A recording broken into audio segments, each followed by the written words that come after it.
This is Nationwide 90 FM, owned and operated by Nationwide News Network Limited.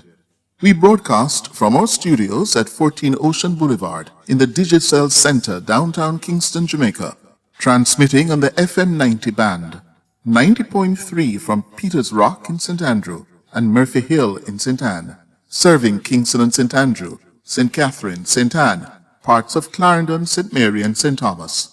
90.5 from Huntley in Manchester, transmitting to St. Elizabeth, Westmoreland, Manchester, Clarendon, rural St. Andrew and parts of St. Thomas, and 90.7 from Cooper's Hill in St. Andrew and Flower Hill in St. James, serving Westmoreland, Hanover, St. James, sections of Trelawney, Kingston, St. Catherine, Clarendon, St. Mary, Portland and St. Anne. Nationwide 90 FM also broadcast on YouTube at Nationwide 90 FM Live and on Flow at Channel 916. Nationwide 90 FM, a new revolution in media. You're listening to Nationwide 90 FM. The time is 6 o'clock. From the studios of Nationwide Radio, morning radio the right way. It's Nationwide This Morning.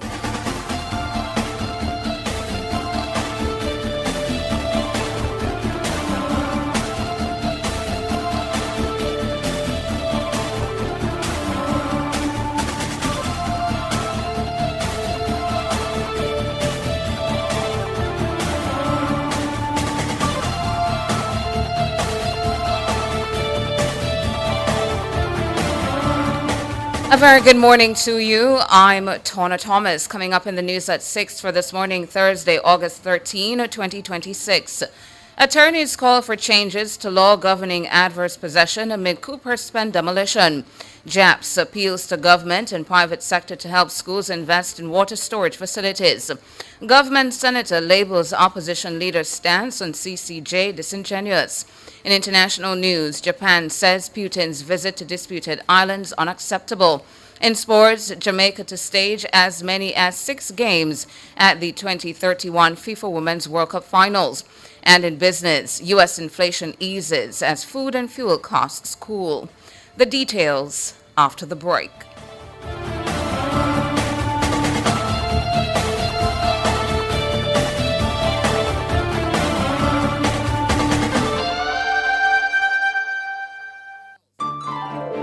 Getting ready for back to school is as easy as KB. Shop at Kingston Bookshop from July 13, 2026 to September 5, 2026 for your chance to win big in our back to school promotion. Spend just $5,000 before GCT, shop online or in-store and you could win $200,000 cash, an HP laptop or a Samsung Galaxy Tab S10. Pick up in-store or shop online today. It's back to school the easy way, only at KB.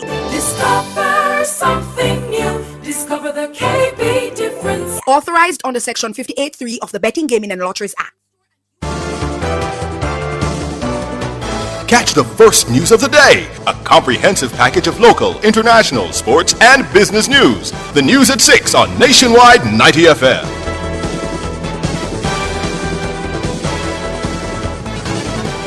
Now to the details.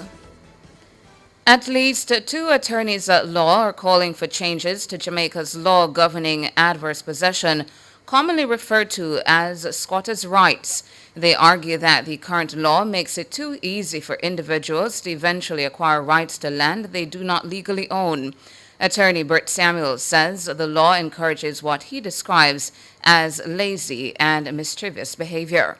This adverse possession means that persons can, as it were, just see the house put up for sale, nobody's there, and they go in and capture the house virtually. I don't like it. So as an attorney, I don't really support what the law is at all times. There are times when I think what the law ought to be. And I'm offended by the whole principle of adverse possession. I don't like it. I think it's alien to our culture and our beliefs, but it is the law. The government should change adverse possession. It encourages people who are lazy, who have not made anything for themselves, to just simply move on to your property. And there are some adverse possession experts who own several lots of land by just going around and driving around and seeing where people don't own their place and then begin to go to the tax office, pay taxes on it.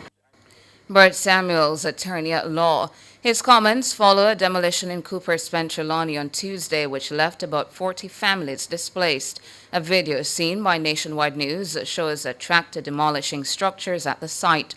Nationwide News understands that the occupants were illegally occupying the land, but residents say they were not given prior notice that their homes would be demolished. Attorney Anthony Williams is calling for an amendment to the law.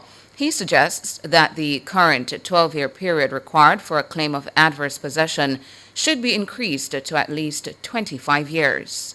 One of the misnomers that a lot of persons have is that they go to the tax office and start to pay their property taxes. But there is several legal cases on the point which makes it very clear that you go into the tax office and start to pay tax does not automatically qualify you as a person entitled to adverse possession. The law should really change from 12 years to at least 25 years. You know how hard persons have to work, and sometimes persons have to work in the coal in various European countries and other countries. That's right. And only to be told that, they didn't come back in 10 years, and after 10 years, you heard that someone take away your property. It's just nonsense.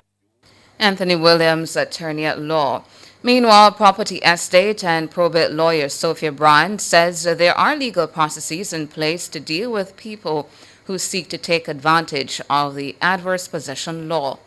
Systems are in place to prevent, persons who are unscrupulous and just taking advantage of the law. I know that the court does not willy-nilly give out orders with respect to demolition. I know there would have been a process that led to this, and if the persons that took the action to demolish the area, if they did something against the instructions given in a court order, then they have the court to report to in that regard. But I know there would have been a process, may have been a lengthy process, and I can't speak to whether or not persons would have taken a notice seriously or they would have had an opportunity to make proper representation. Sophia Bryan, property estate and probate lawyer. President of the Jamaica Association of Principals of Secondary Schools, JAPS, Aniona Jones, is calling on the government and private sector groups to help schools invest in water storage facilities. She made the call while speaking with Nationwide News on Wednesday. Dana Davey reports. Jamaica is currently in the grips of a drought, which forecasters say will worsen over the coming months. Both the National Water Commission, NWC, and the National Irrigation Commission have reported shrinking water levels at facilities and sources. The two major systems that serve Kingston and St. Andrew, namely the Mona Reservoir and Hermitage Dam, are at about half their capacity. This has led the government to implement daily water lockoffs and an upcoming prohibition order, which will take effect on Monday, August 17. The order covers Kingston, St. Andrew, St. Thomas, St. Mary, Portland, St. Anne, and St. Catherine. Water Minister Matthew Samuda says a primary goal of these strict conservation measures is safeguarding and maintaining a reliable water supply for schools ahead of the September reopening. President of the Jamaica Association of Principals of Secondary Schools, Aniona Jones, says several schools have invested in building water catchment and storage facilities as dry conditions have worsened over the years. But she notes that other schools need help. We have continuously placed health and wellness as a key feature of our schools, right up there with safety and security. Many institutions have not only installed water tanks over the years, many of them have gone to creating concrete tanks. We have been asking for the assistance from our members of parliament, private sector groups as well, to assist us in increasing the number of catchment facilities that we have and, of course, the associated plumbing. Jones is urging NWC to be proactive to ensure schools have a regular supply of the commodity. We are again imploring all of the National Water Commission facilities across this country to continue to partner with your local schools so that when we call for the delivery of water to fill up these tanks, we don't have to wait 2-3 days. Otherwise, we're going to have to dip into the school's coffers to pay for water just to keep the doors open. And that's going to deplete already limited funds. Jones is also warning parents that the ongoing dry conditions may disrupt normal school activities when the new academic year gets underway in September. I would say to parents, though, ensure that you are a part of your school's WhatsApp groups not just you, but your cousin, your uncle, your partner, whomever, so that just in case we have an extended period of water shortage, obviously, we are going to run low on our catchment, and so there may be days, unless something significantly changes, where we may have to end school early or have children come to school on a rotational basis. And that is just a very real situation that we faced in the past, that we could face again, just because, again, we're going through such a significant period of drought, and there's no possible way that we will have enough water to run school for longer than a few days at a time with our full enrollment. Dana Davy for Nationwide News. Government Senator Kristen Tavares Finson is labeling as disingenuous the stance by opposition leader and PNP President Mark Golding that the Caribbean Court of Justice CCJ should become Jamaica's final appellate court. He's reacting to Golding's comments on the ongoing controversy involving the regional body. The opposition PNP president's insistence that Jamaica should move ahead with making the embattled Caribbean Court of Justice its final appellate court, despite a series of controversies, is at best premature and disingenuous. The PNP president's ostensible attempt to minimize and construe allegations of inappropriate intervention in cases and the panel selection process as a good thing for the regional court is at best disingenuous. The CCJ has been dragged into controversy due to reportedly leaked emails from its senior judges accusing President Jamaican-born Winston Anderson of overreach and authoritarian leadership. The allegations also include panel fixing and attempts to influence case outcomes. The leaked emails have been the subject of several reports by the Trinidad Express newspaper. Golding reportedly told the Jamaica Gleaner on Tuesday that the leaks disclose an internal environment in which the judges feel free to express their independent and opposing views forthrightly to the president of the court. He added that the level of openness in expressing contested opinions is a sound basis upon which a strong judicial institution has been built.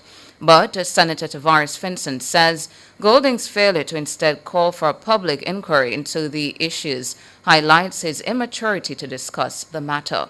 It must be noted that these allegations are not extraneous to the court but coming from within. The opposition leader has not, at minimum, called for wider ventilation of the issues and an inquiry to ensure that the court functions as a proper judicial entity should. He lacks the maturity required to address contemporary challenges which political parties operating in the 21st century are required to treat with.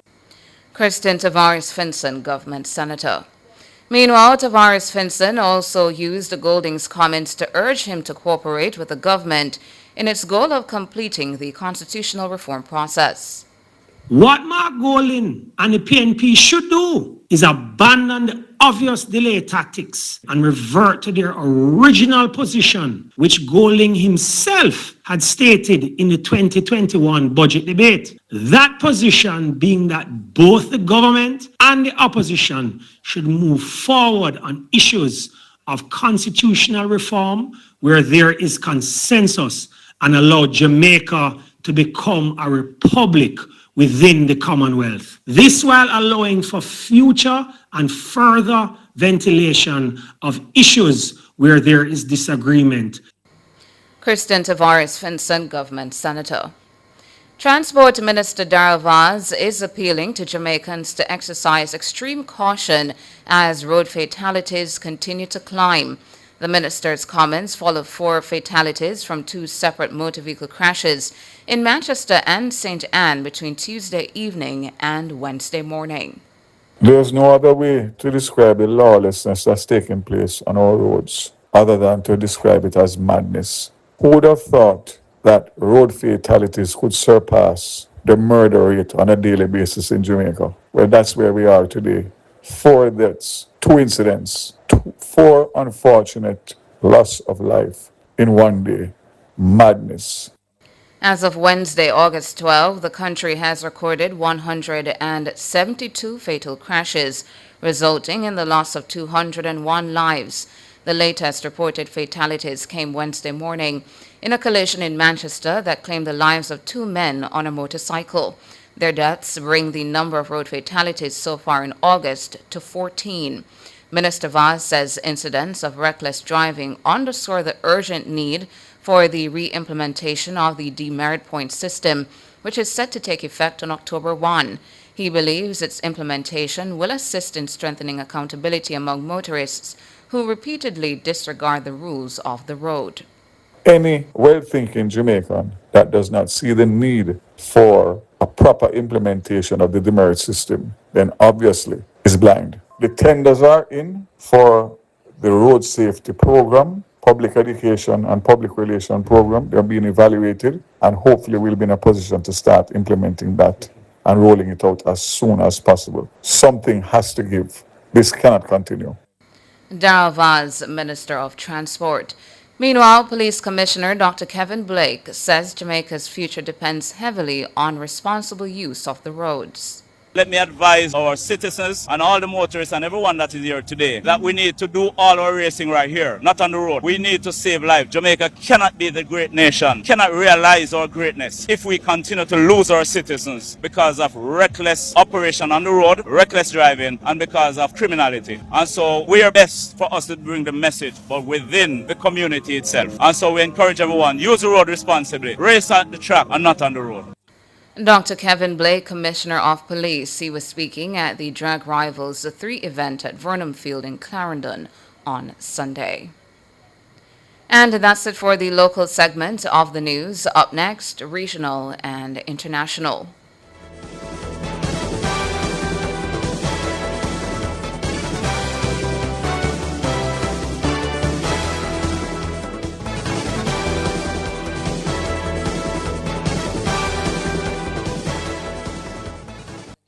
You're listening to Nationwide 90 FM. The time is 6:16. Timing, strategy, precision.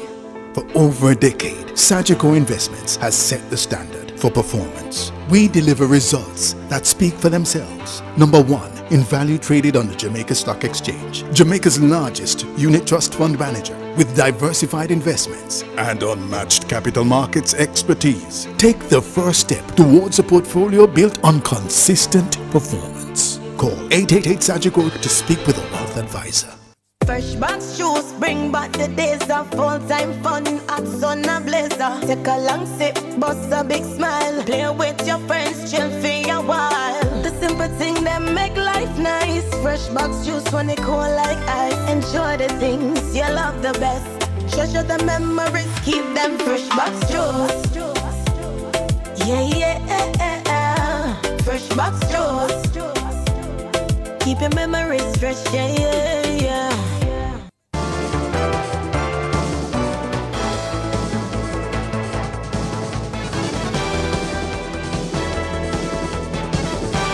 In regional and international news this morning, regional news in Antigua and Barbuda, the government is encouraging residents to report any instances where public access to beaches is blocked or restricted. This amid an expansion of coastal development across the country. Antigua is known for its 365 beaches, one for every day of the year.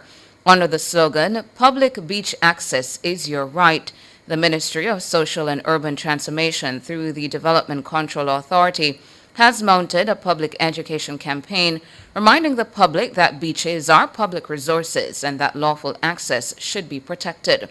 The ministry says the move is aimed at protecting established public access to the coastline.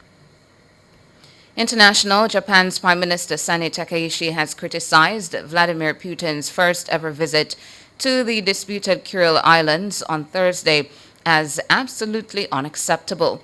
Russian state media reported that Putin visited one of 4 islands in the chain that are claimed by Russia and Japan. Takaichi told reporters Putin's trip has worsened Japanese sentiments towards Russia. The countries have been locked in a dispute over the Kurils for decades, and it is the main reason Moscow and Tokyo did not sign a peace treaty after World War II. 4 of the southernmost islands are claimed by Japan, which calls them the Northern Territories. but they are administered by Russia. And that's it for regional and international news. Up next, sports.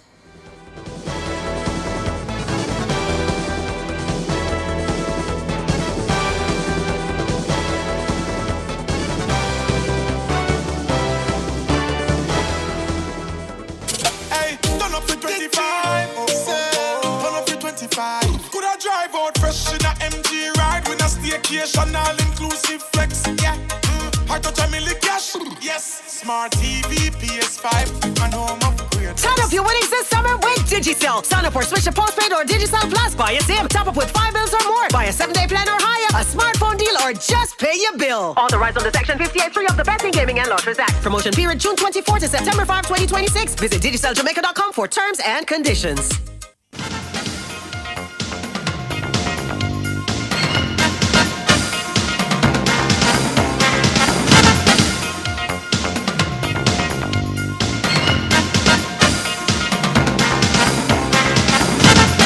Time now for your morning sports. Jamaica could stage as many as 6 games at the 2031 FIFA Women's World Cup Finals.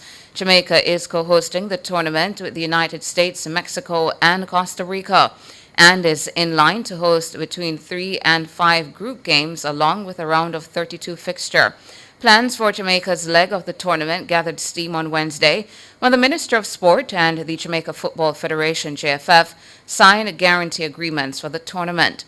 Minister of Sport Olivia Grange says the agreement gives Jamaica bragging rights as the first Caribbean country to host Women's World Cup matches. The guarantees cover key areas including visas and immigration, safety and security, check-in procedures, indemnification, and other legal requirements.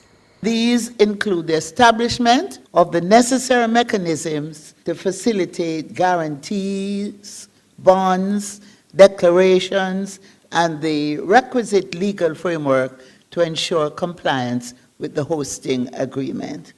Grange says that the hosting of the tournament will also provide significant economic benefits, with international visitors expected to boost spending on food, transportation, and tours.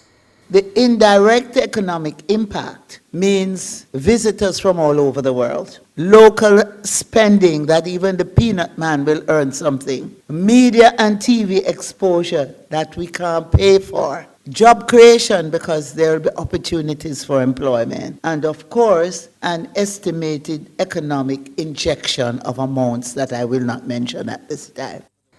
Grange stressed that global television exposure for Kingston will also provide priceless value for Jamaica's tourism brand while strengthening the country's reputation as a sporting destination in the region. The St. Kitts and Nevis Patriots defeated the St. Lucia Kings by 5 wickets in the 5th game of this season's Caribbean Premier League CPL on Wednesday night. Joel Andrew, 58, and Jamil Puran, 54, led the scorers as the Kings made 155 for 8 of their 20 overs. Sarab Netravolkar and Jason Holder bagged 3 wickets apiece. In reply, the Patriots blasted 156 in 17.4 overs. The chase was led by captain Andre Fletcher, who made 48 not out. Kyle Mayer supported with 32. Now, the Los Angeles Lakers are to be sold for a reported record-breaking $12.5 billion less than a year after Mark Walter took a majority stake in the NBA franchise. Josh Kushner, the brother of U.S. President Donald Trump's son-in-law Jared, and former Disney chief executive Bob Iger, are buying the controlling interest in one of the world's most iconic sports teams. Walter bought his share, reportedly worth an estimated $10 billion, a previous record from the Buzz family, in a deal that was unanimously approved by the NBA Board of Governors in October 2025. And that's it for your morning sports.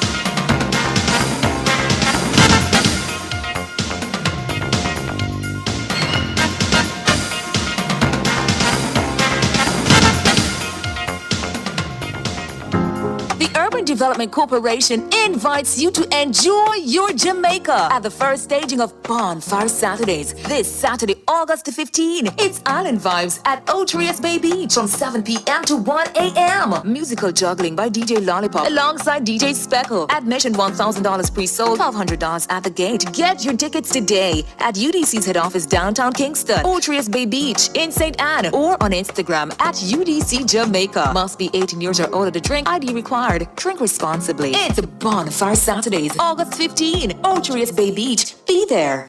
Business This Morning is brought to you by Stewart Auto Sales. Rev up the summer with GWM Jamaica. Drive out in your brand new ride. Pick up all of your friends on a mad crew vibe. Rev up the summer, rev up the summer. With G. Rev up the summer, rev up the summer.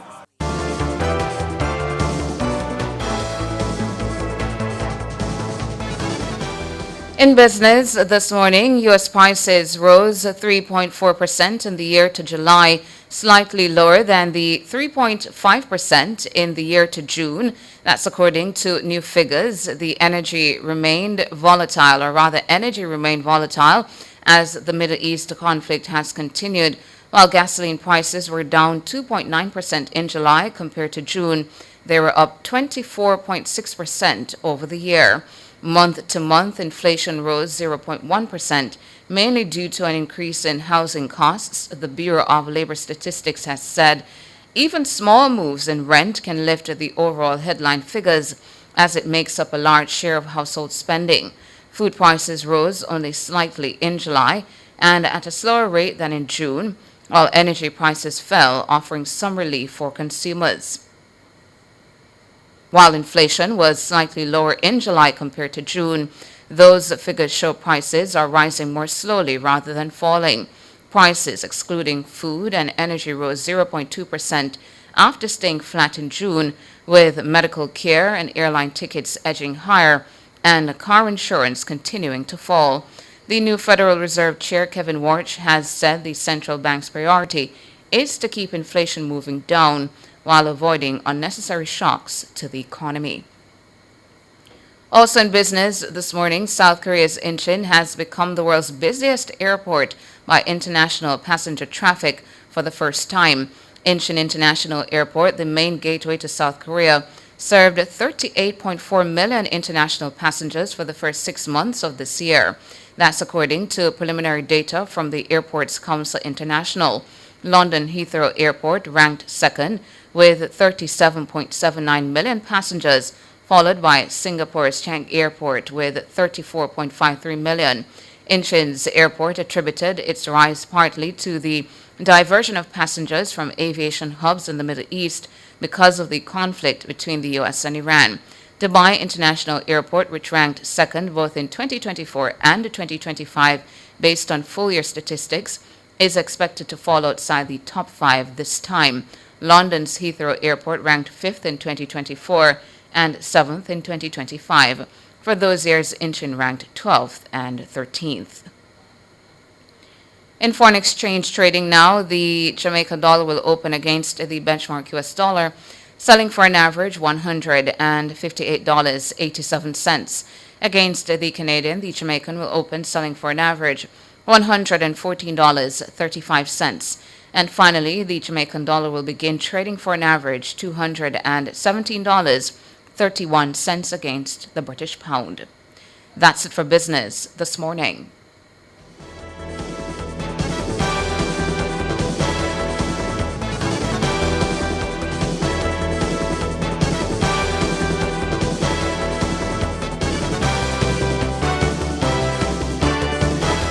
Business This Morning was brought to you by Stewart Auto Sales. Rev up the summer with GWM Jamaica. Drive out in your brand new ride. Pick up all of your friends on a mad crew vibe.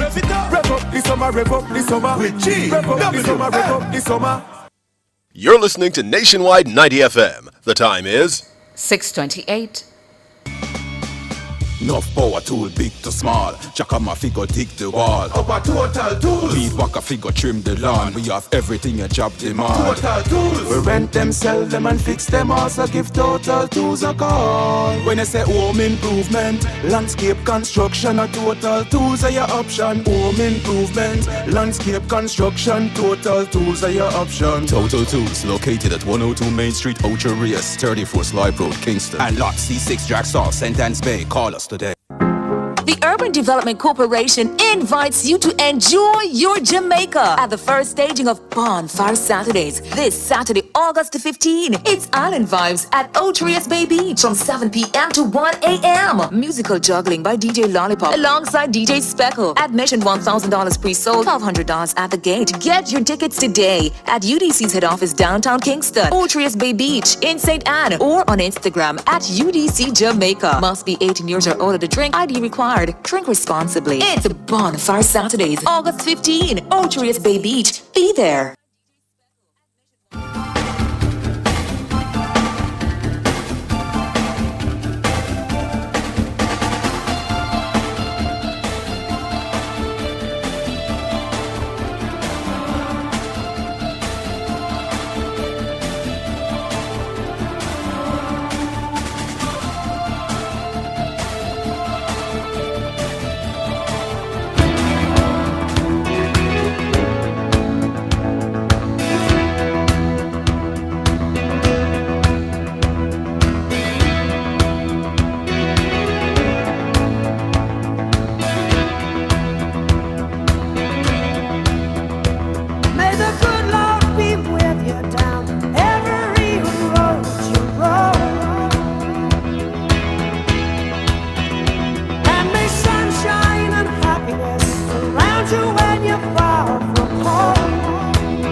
good morning, good morning. It is a Thursday morning right here on Nationwide. This morning it's a good day to be alive. I know I'm excited because it's almost Friday morning. Yes. And it's a good day to be alive. I'm Sandra Roden. And I'm Tomoy Campbell.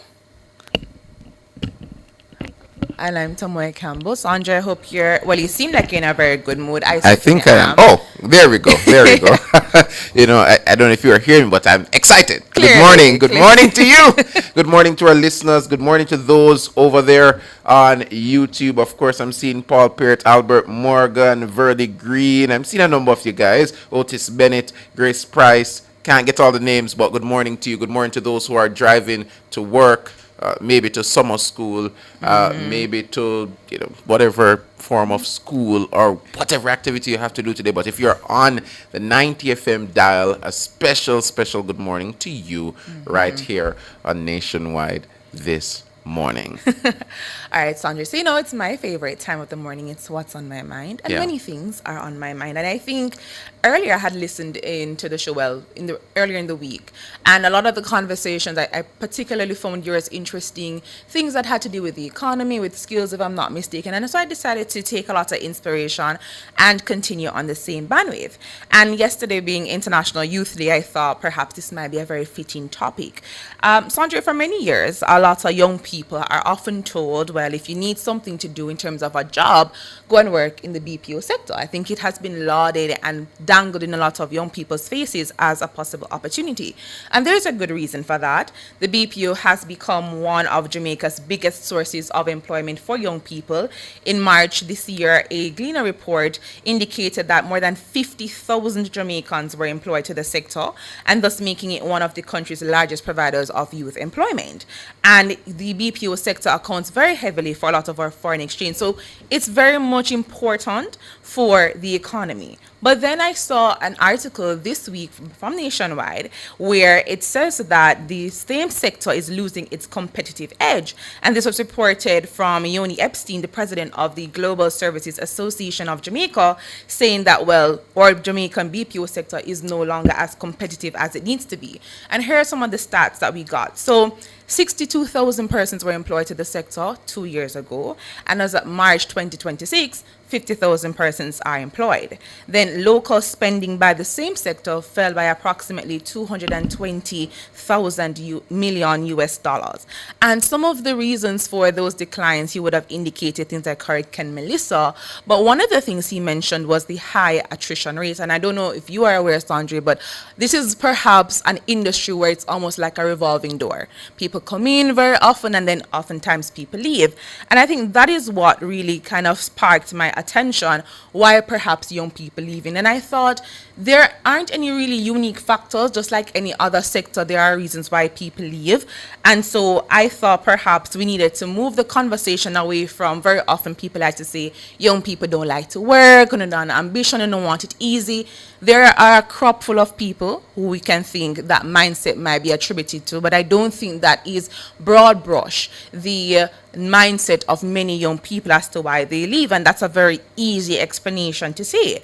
I don't think it's a case where young people don't want to work or they don't want to stay anywhere, but of course young people are looking more critically as to perhaps what it is that they can get out of the job market. There are real needs, there are real things that they want to achieve, and so when you tell a young person at 20 to go into the BPO sector and they gain valuable experience, they get some years in under their sleeves, but then 3 years pass and you're now wondering, is there room for advancement? Is there room for mobility? You start to kind of question whether or not it makes sense to stay.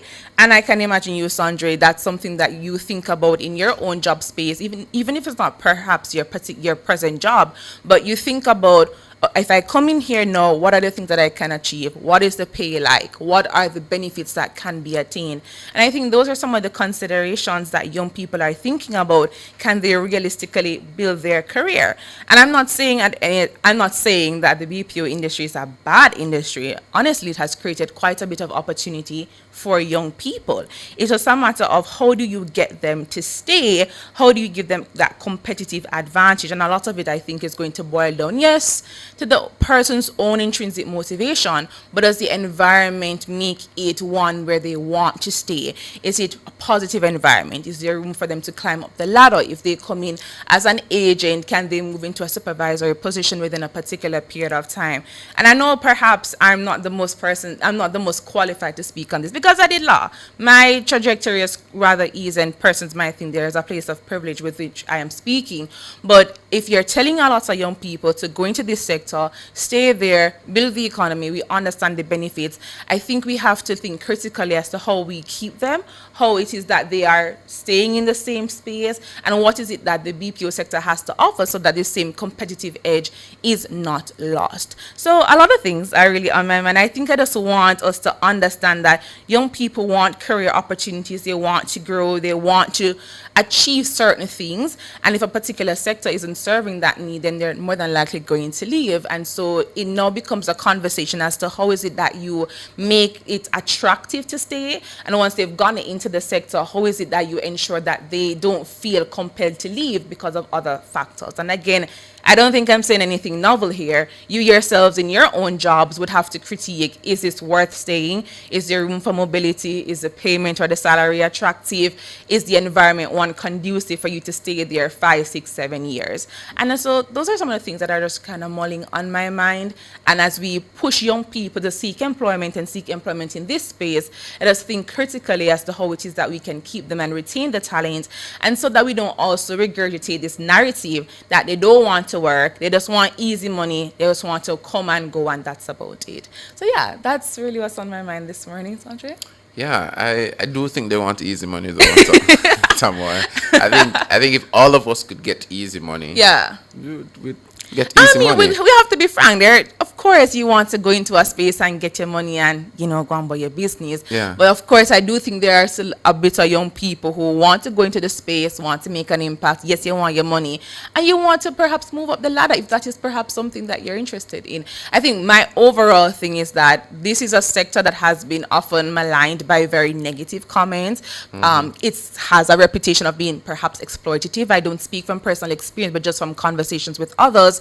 So if those are narratives that are out there, how is it that you dispel them so that young people stay? Since attrition is one of perhaps the critical factors why people aren't perhaps staying and why the competitive edge is lost.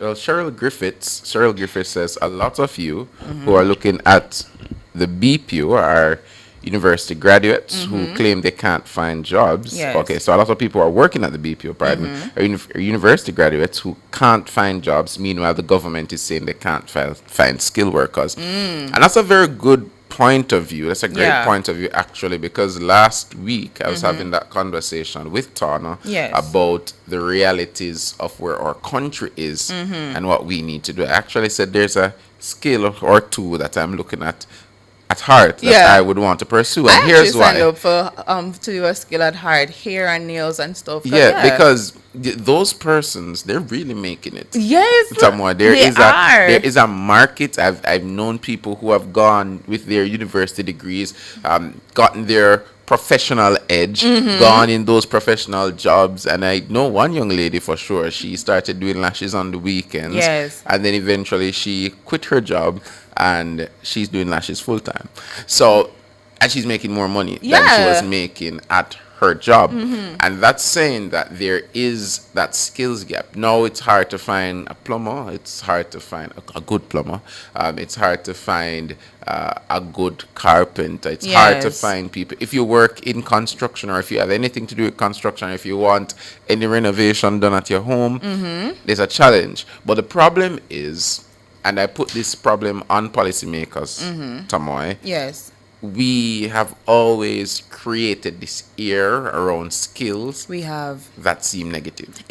Because nobody when I was growing up told me that, you should be a plumber. Yeah. Nobody mentioned that. No, they stop at lawyer and doctor. As a matter of fact, those were the only two, lawyer and doctor. And then eventually, as you got older, some other things creeped in, and you learned about engineer, you learned about banking and all. But if you're not along those tracks, you're nobody. And I have I remember going to high school, and we had talked about, well, we're an all-girls school, could we learn how to do cosmetology? And we had a teacher tell us that that is not something that a school like ours would participate in. And the sort of, I think the way how she said it, literally translated to the fact that we are better than that. And I beg to differ that my lash tech and my nail tech are making quite more money than perhaps I'm even making being an attorney. Or even if they have their other regular 9 to 5, they have a supplemental stream of income that is really making bank for them. I totally agree with you, Sandra. And skills are the way to go. Skills are the way you can make yourself different, stand out, and of course make some money in this very, very hard time. Well, if you're looking to switch jobs, I'm just going to recommend that you start looking at some skills. And I think what we need is a national direction, a national policy direction in terms of young people, even older people, if you want to do it, getting into skills. We need to skill ourselves, because countries that really transform their economies, it's not just about jobs that involve your brain, because you can sit down beside a computer every day, but who's going to get the things done that you planned for it to get done? If you are project managing and you have no plumber, no carpenter, no construction worker, all you can do is put the project on paper. You can execute it. Exactly. So I'm encouraging that we get to that point. Probably it needs to be a push from government in terms of mandating that skills are learned. Yes, some schools do it, but we need to look properly across our nation, Tamoy, and say, listen, we have that skills gap we need to fill. Let us get hard working even more effectively and get more people in that they can actually get skills, and we can solve that problem, because we say we have the problem, but what are we doing to solve it? Exactly. Yeah. But we're going for a break, listeners. We'll be right back with you.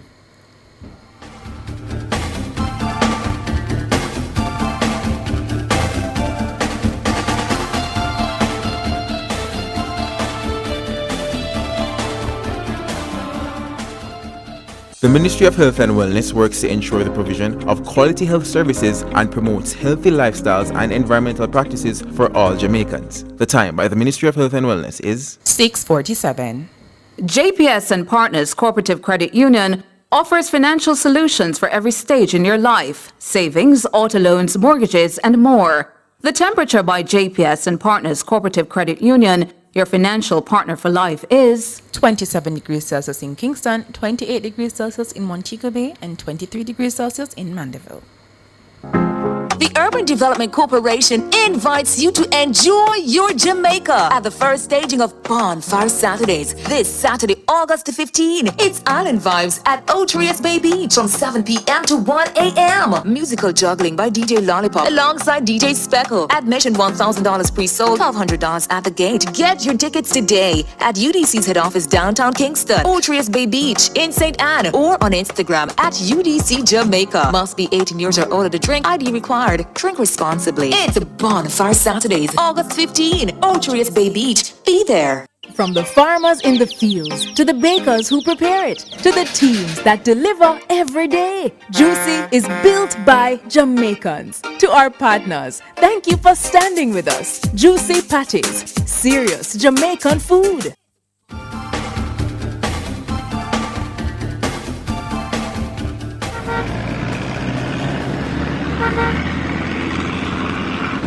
When you hear those horns, you know what time it is. It's time for Street Smart with Ludlow McLean. Good morning to you, Ludlow. Good morning, Ludlow. Good morning, Sanjay. Good morning. Is it TC? Yes, it's TC today. Oh, hey, okay. You're so quick on the draw. you didn't even allow Sanjay to say. Anyway. Go ahead, Ludlow.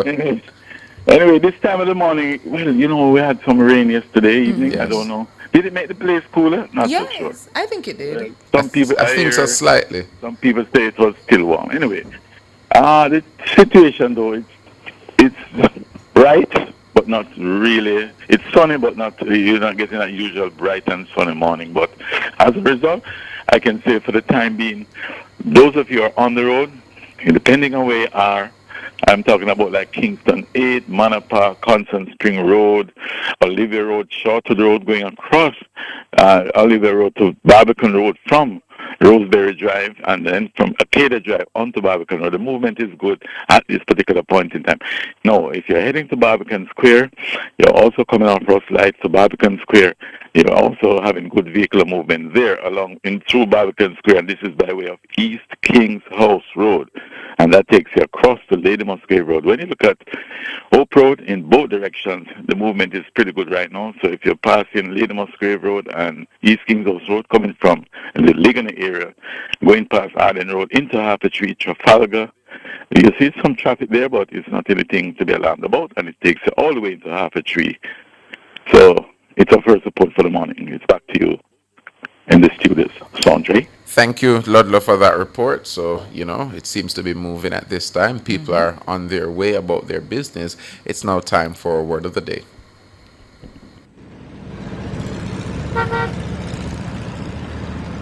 The word of the day is brought to you by Marshall's Pharmacy. The word of the day, courtesy of dictionary.com, is pleach. P-L-E-A-C-H. That's P-L-E-A-C-H.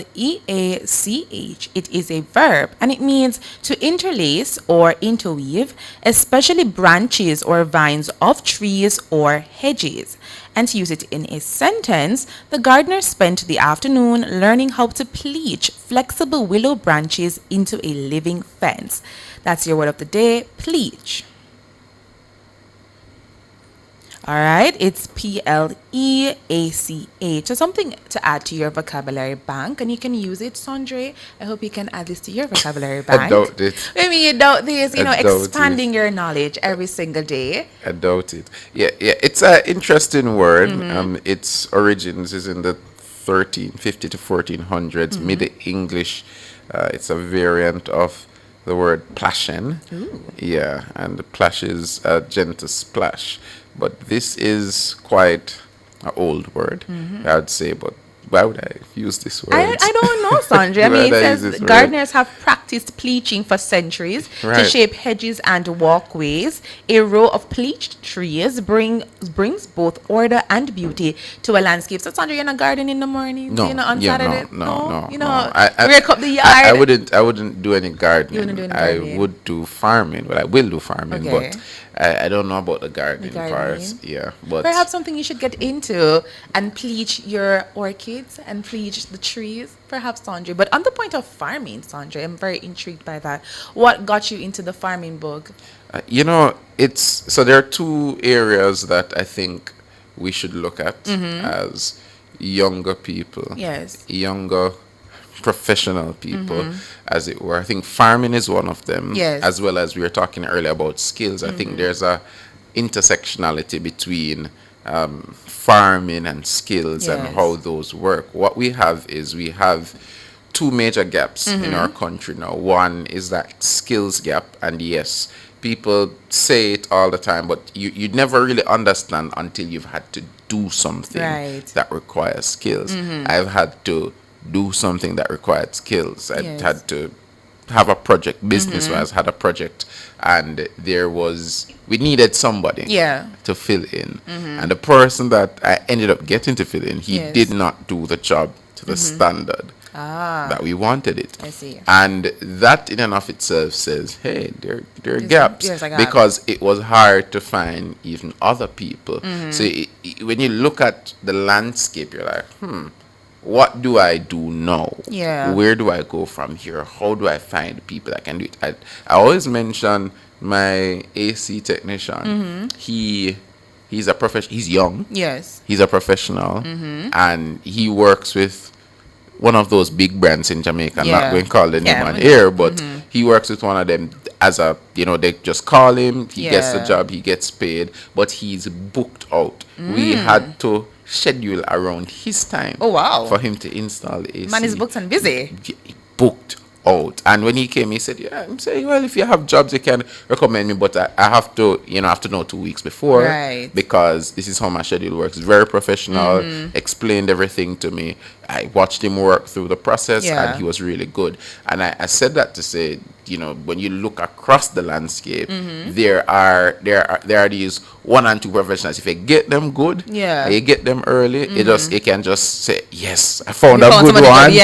You save their number, save his number, save his number, and say, I have somebody I can recommend, because a lot of times you have that challenge of recommendation. That's so true. It's something that I struggle with, because sometimes I'd want to help somebody out who they have some business or some trade or something that they're good at. Yes. But then if you recommend somebody, Tamoy, and they don't live up to the standard that you are used to, it's poorly on me. Yeah. So I have that challenge. So I find a good one.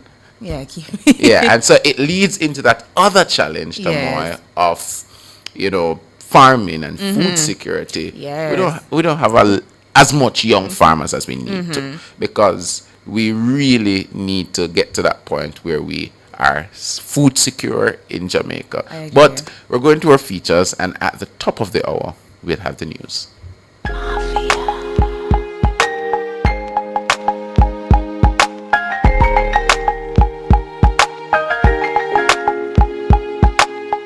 As we journey through life, it's natural to accumulate possessions, mementos from travels, gifts from loved ones, and items we've collected over the decades.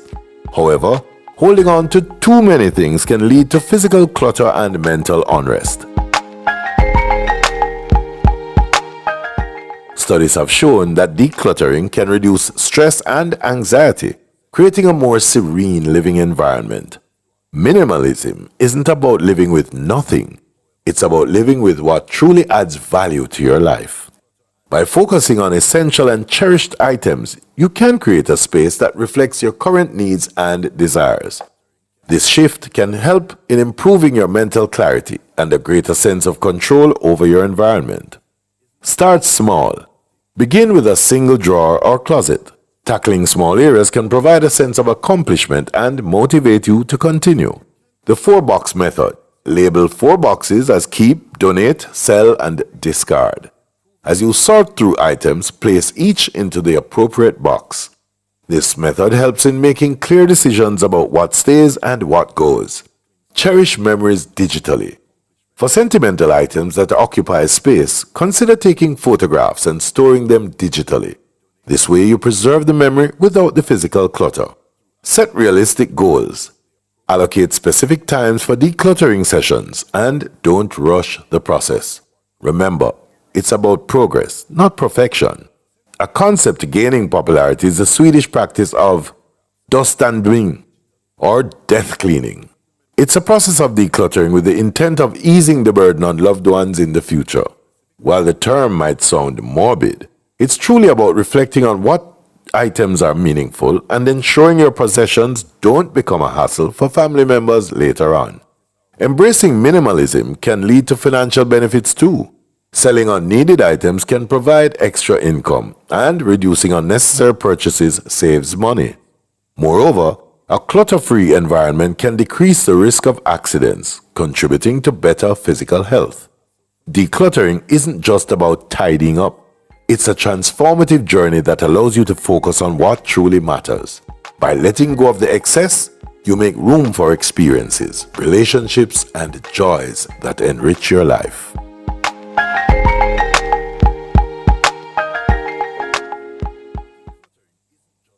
Fearless and fair, Nationwide 90 FM. What is the correct way to close your knife and fork? This is the language of the knife and the fork. This is Lifestyle Pages. What to do when you have finished eating. How do you close your knife and fork? There are 2 schools of thought on this topic. The American way and the other, the British or the European way. In the American way, the fork and the knife should be placed across the middle of the plate. If the plate were a clock, both the knife and fork would be placed at 3:15. The fork is placed in the center of the plate with the knife edge or cutting side touching the fork. The fork teeth or tines are turned upwards. This action tells the person clearing the table that you have finished eating and permission is granted to clear the table. In the British or European way, the fork and the knife are placed again in the center of the plate. But this time, if the plate were a clock, the fork and the knife would be at 6:30, with the fork in the center, with the teeth or tines turned up, and the knife is gently placed to the right of the fork, with the curved or cutting side touching the fork. To dash the knife and the fork any old way on the plate is wrong. The knife should never be placed in between the fork teeth or tines. I'm Valerie, and those were Lifestyle Pages. Nationwide 90 FM, continuing the tradition of fair, fearless, and factual reporting. Distracted driving costs lives. Keep your eyes on the road and arrive alive. The time brought to you by the Jamaica Information Service is News time, 7 o'clock. The most credible news in the morning. The news at 7 on Nationwide 90 FM.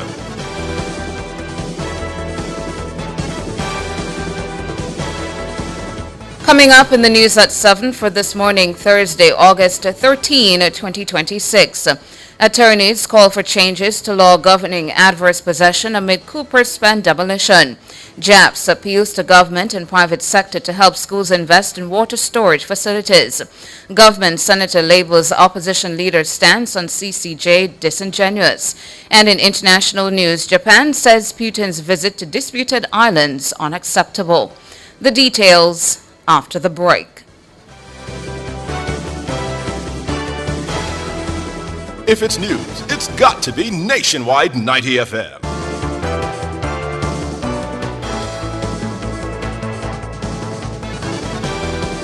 Now to the details.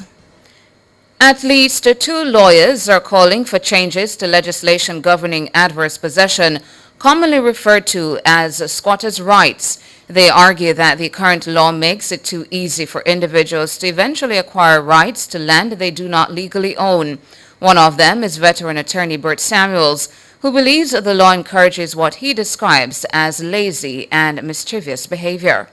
This adverse possession means that persons can, as it were, just see the house put up for sale, nobody's there, and they go in and capture the house virtually. I don't like it. So as an attorney, I don't really support what the law is at all times. There are times when I think what the law ought to be. And I'm offended by the whole principle of adverse possession. I don't like it. I think it's alien to our culture and our beliefs, but it is the law. The government should change adverse possession. It encourages people who are lazy, who have not made anything for themselves, to just simply move on to your property. And there are some adverse possession experts who own several lots of land by just going around and driving around and seeing where people don't own their place and then begin to go to the tax office, pay taxes on it.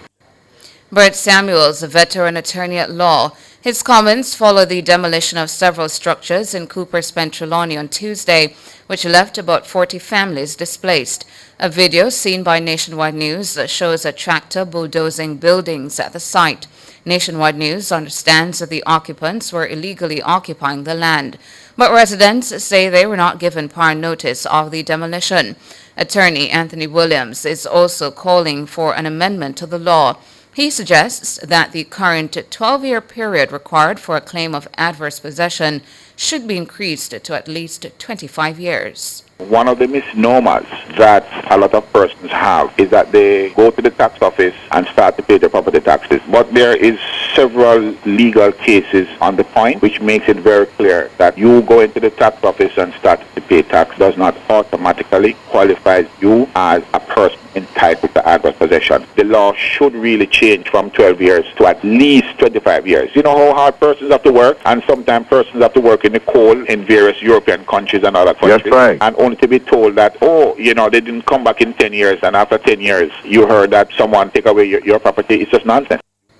Anthony Williams, attorney at law. Meanwhile, property, estate, and probate lawyer Sophia Bryan says that demolition orders issued by the court are usually governed by a systematic process. Systems are in place to prevent, persons who are unscrupulous and just taking advantage of the law. I know that the court does not willy-nilly give out orders with respect to demolition. I know there would have been a process that led to this, and if the persons that took the action to demolish the area, if they did something against the instructions given in a court order, then they have the court to report to in that regard. But I know there would have been a process, may have been a lengthy process, and I can't speak to whether or not persons would have taken a notice seriously or they would have had an opportunity to make proper representation. Sophia Bryan, property, estate, and probate lawyer. The Jamaica Association of Principals of Secondary Schools, JAPS, is urging the government and the private sector to help schools invest in water storage facilities. Association President Aniona Jones made the call while speaking on Nationwide This Morning on Wednesday. Dana Davy reports. Jamaica is currently in the grips of a drought, which forecasters say will worsen over the coming months. Both the National Water Commission, NWC, and the National Irrigation Commission have reported shrinking water levels at facilities and sources. The two major systems that serve Kingston and St. Andrew, namely the Mona Reservoir and Hermitage Dam, are at about half their capacity. This has led the government to implement daily water lockoffs and an upcoming prohibition order, which will take effect on Monday, August 17. The order covers Kingston, St. Andrew, St. Thomas, St. Mary, Portland, St. Anne, and St. Catherine. Water Minister Matthew Samuda says a primary goal of these strict conservation measures is safeguarding and maintaining a reliable water supply for schools ahead of the September reopening.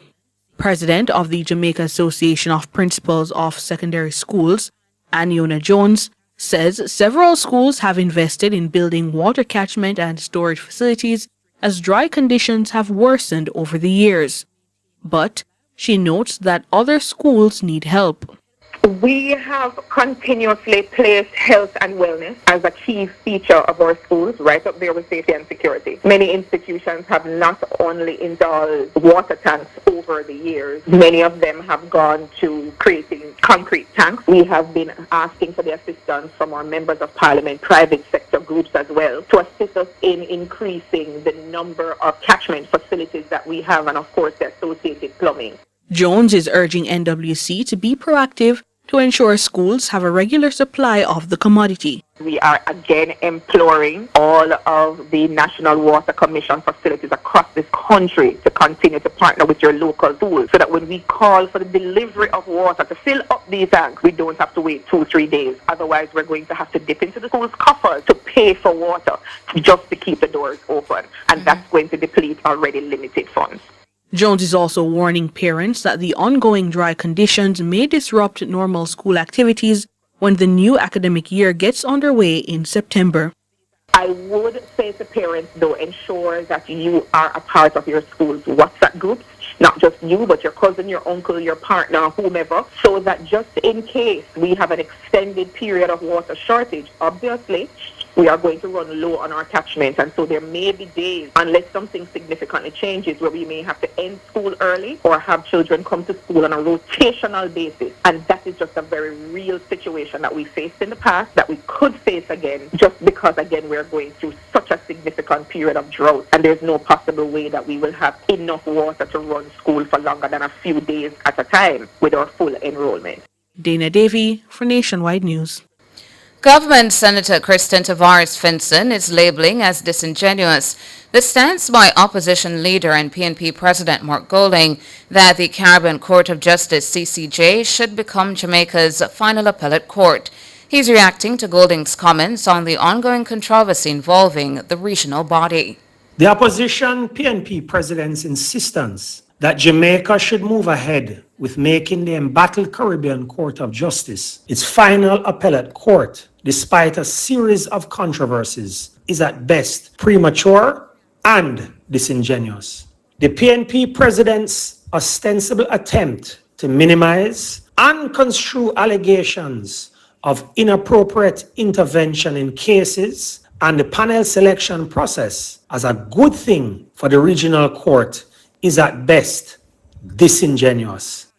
The CCJ has been dragged into controversy due to reportedly leaked emails from its senior judges accusing President, that's Jamaican-born Winston Anderson, of overreach and authoritarian leadership. The allegations also include panel fixing and attempts to influence case outcomes. The leaked emails have been the subject of several reports by the Trinidad Express newspaper. Golding reportedly told the Jamaica Gleaner on Tuesday that the leaks disclosed an internal environment in which the judges feel free to express their independent and opposing views forthrightly to the president of the court. He added that the level of openness in expressing contested opinions is a sound basis upon which a strong judicial institution has been built. But Senator Tavares Finson says Golding should have instead called for a public inquiry into the leak. It must be noted that these allegations are not extraneous to the court but coming from within. The opposition leader has not, at minimum, called for wider ventilation of the issues and an inquiry to ensure that the court functions as a proper judicial entity should. He lacks the maturity required to address contemporary challenges which political parties operating in the 21st century are required to treat with. Christian Tavares Finson, government senator. Meanwhile, Tavares Finson is urging Golding to cooperate with the government to complete the constitutional reform process. What Mark Golding and the PNP should do is abandon the obvious delay tactics and revert to their original position, which Golding himself had stated in the 2021 budget debate. That position being that both the government and the opposition should move forward on issues of constitutional reform where there is consensus and allow Jamaica to become a republic within the Commonwealth. This while allowing for future and further ventilation of issues where there is disagreement. Christian Tavares Finson, government senator. A threat to the independence of the judiciary. That's how Caribbean heads of judiciary have described recent remarks by Prime Minister of Antigua and Barbuda, Gaston Brown, about a judge. According to media reports on Monday, August 10, Brown suggested that a judge, who he did not name, should leave the country voluntarily or be deported and made persona non grata. The Prime Minister was apparently dissatisfied with what he regards as lenient sentences in criminal matters being handed down by a particular judge. In a statement on Wednesday, the heads of the judiciary condemned Brown's remarks. They say the remarks are not only regrettable, but are also an attack on the judiciary. They say the comments have the potential to erode and weaken the doctrine of the separation of powers, which they describe as the bedrock on which democratic governance rests. The statement says mutual respect for the constitutional boundaries between the three co-equal arms of the state, that's the judiciary, the executive, and the legislature, is indispensable to the preservation of the rule of law and the integrity of democratic institutions. They add that despite the events, the judiciary will hold firm to its constitutional mandate and will continue to discharge its functions impartially, independently, and without fear or favor. Transport Minister Darrell Vaz is again appealing to motorists and pedestrians to obey the rules of the roads. The call follows 4 fatalities from 2 separate motor vehicle crashes in Manchester and St. Anne between Tuesday evening and Wednesday morning. There's no other way to describe the lawlessness that's taking place on our roads other than to describe it as madness. Who would have thought that road fatalities could surpass the murder rate on a daily basis in Jamaica? Well, that's where we are today. 4 deaths, 2 incidents, 4 unfortunate loss of life in one day. Madness. As of Wednesday, August 12, the country had recorded 172 fatal crashes, resulting in the loss of 201 lives. The latest reported fatalities came Wednesday morning in a collision in Manchester that claimed the lives of 2 men on a motorcycle. Their deaths bring the number of road fatalities so far in August to 14. Minister Vaz says incidents of reckless driving underscore the urgent need for the re-implementation of the demerit points system, which is set to take effect on October 1. Any well-thinking Jamaican that does not see the need for a proper implementation of the demerit system, then obviously is blind. The tenders are in for the road safety program, public education and public relation program. They're being evaluated, and hopefully we'll be in a position to start implementing that and rolling it out as soon as possible. Something has to give. This cannot continue. Darrell Vaz, Minister of Transport.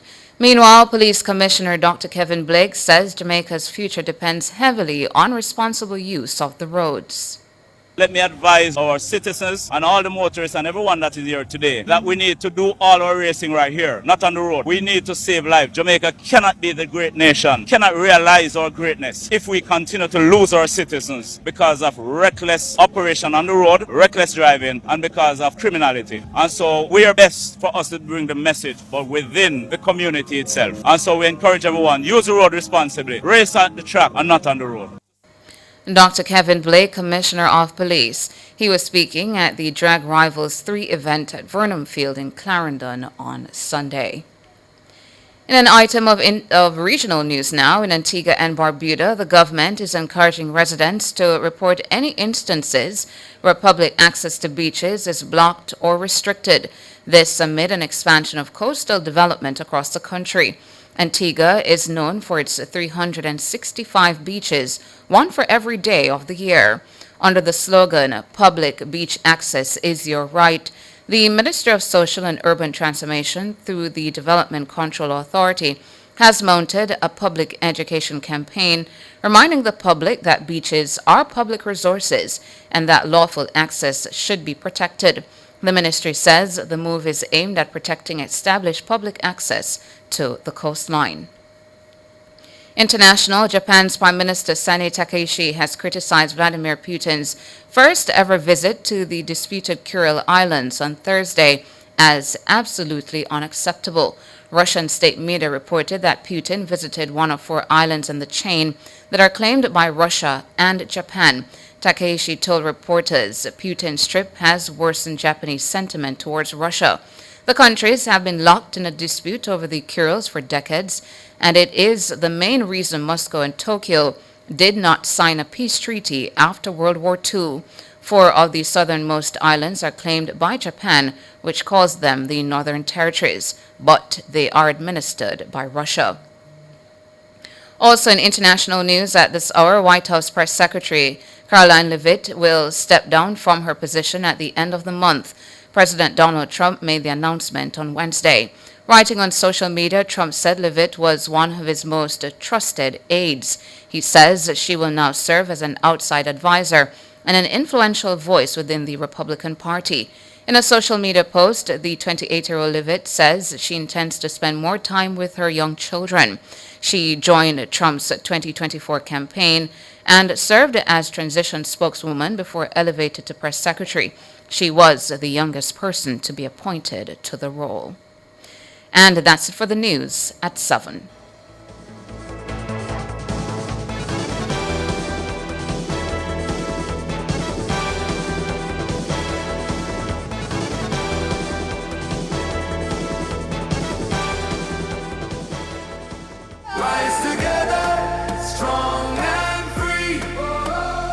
The time by Jamaica National is 7:18. Rent or buy your hurricane supplies from Total Tools. Visit 102 Main Street, Oterius, 34 Slipe Road, Kingston 5, or Lot C6, Drax Hall, St. Anne's Bay. The temperature brought to you by Total Tools Jamaica is 27 degrees Celsius in capital city Kingston, 29 out west in Montego Bay, and in Mandeville 24 degrees Celsius.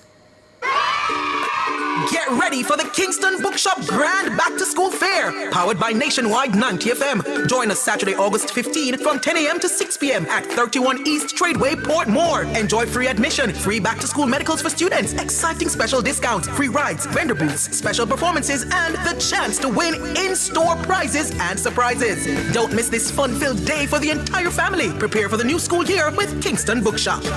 For more information, visit Kingston Bookshop on Facebook and Instagram. See you there! Fresh box juice, bring back the days of full-time fun at Sun and Blazer. Take a long sip, bust a big smile. Play with your friends, chill for a while. The simple thing that make life nice. Fresh box juice when it cool like ice. Enjoy the things you love the best.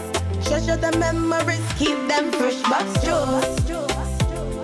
Yeah. Fresh box juice. Keep your memories fresh, yeah.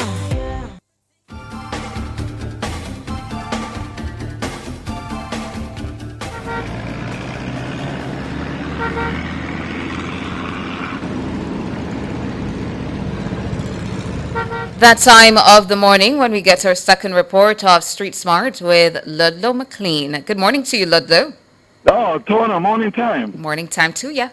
Well, I was saying this morning it was a bit hazy and it was bright but hazy. Well, hazy conditions, but it's now bright and sunny. But when you look to the mountains, you see clouds, and not sure if we're going to have some rain again. I don't know what the predictions are, but the situation though is that the traffic flow has increased in many areas now. We did talk about the eastern, well, like Hope Road, Lady Musgrave Road, all these roads are building traffic going up to Ligani, the Matilda's Corner area. If you're coming from the vicinity of the embassy, it's building in that particular area too, going across Mona. Hope Road also, remember, it's a narrow passage along Hope Road, single road traffic. Whether you're heading up to Hope Road, the Matilda's Corner area, or you're coming from Matilda's Corner, going past the Commissioner's office, it's really a single lane traffic in both directions. So be careful as you traverse. Going down Mountain View Avenue, it's all flowing in both when they're heading down towards Deanery Road or Langston Road or to the bottom of Mountain View Avenue, it's flowing. Even coming up, if you're going around in the Rockford area along Windward Road, going around to that intersection where you have Windward Road and Michael Manley Boulevard, it's free flowing. You see a number of vehicles flowing along Sir Flowsdale Blackpool also, highway also, and going towards that roundabout by Harborview. Well, what you're going to notice now is some vehicles heading to the roundabout, and that area is supervised by the police. So the traffic flow will definitely increase in that particular area to try to make it towards either Norman Manley Highway or the Sir Flowsdale Blackpool Highway. But in the meantime, as after this report, just be reminded that there are many areas that the traffic will begin and all intersections will be busy, I think, after 8 o'clock. So just be reminded of that. Drive safe, as usual, lane properly. Make sure you indicate whenever you intend to turn or overtake. Remember the stop signs. Stop, come to a complete halt. As usual, at Street Smart, your safety is our concern. Over to you, Tona. Thank you so much, Ludlow, for your second report of Street Smart with Ludlow McLean. Up next, the front page.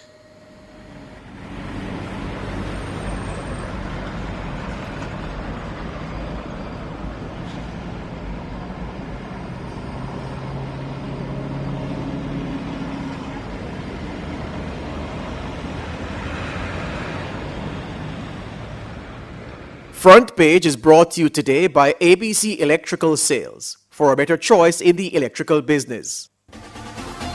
For all your electrical needs, visit ABC Electrical Sales. They stock a wide variety of electrical supplies including plugs, switches, panel boards and conduits, plus energy-saving fixtures. ABC Electrical Sales stocks brands like GE, Siemens, Philips, Cutler Hammer and Allen Bradley. They also offer free island-wide delivery just to suit your needs. Visit them at Shop 8, Hagley Park Plaza, Kingston 10, or call 876-754-3714-5 or 876-754-3825-8. ABC Electrical Sales, for a better choice in the electrical business.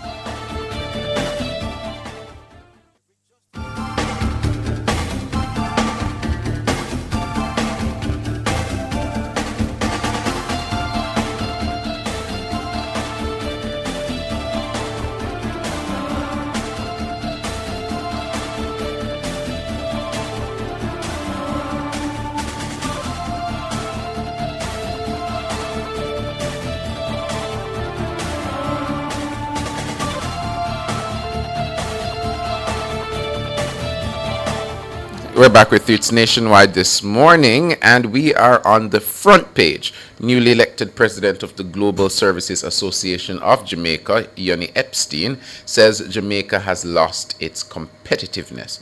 He was reacting to the recent economic fallout in the local business process outsourcing and digital services industry.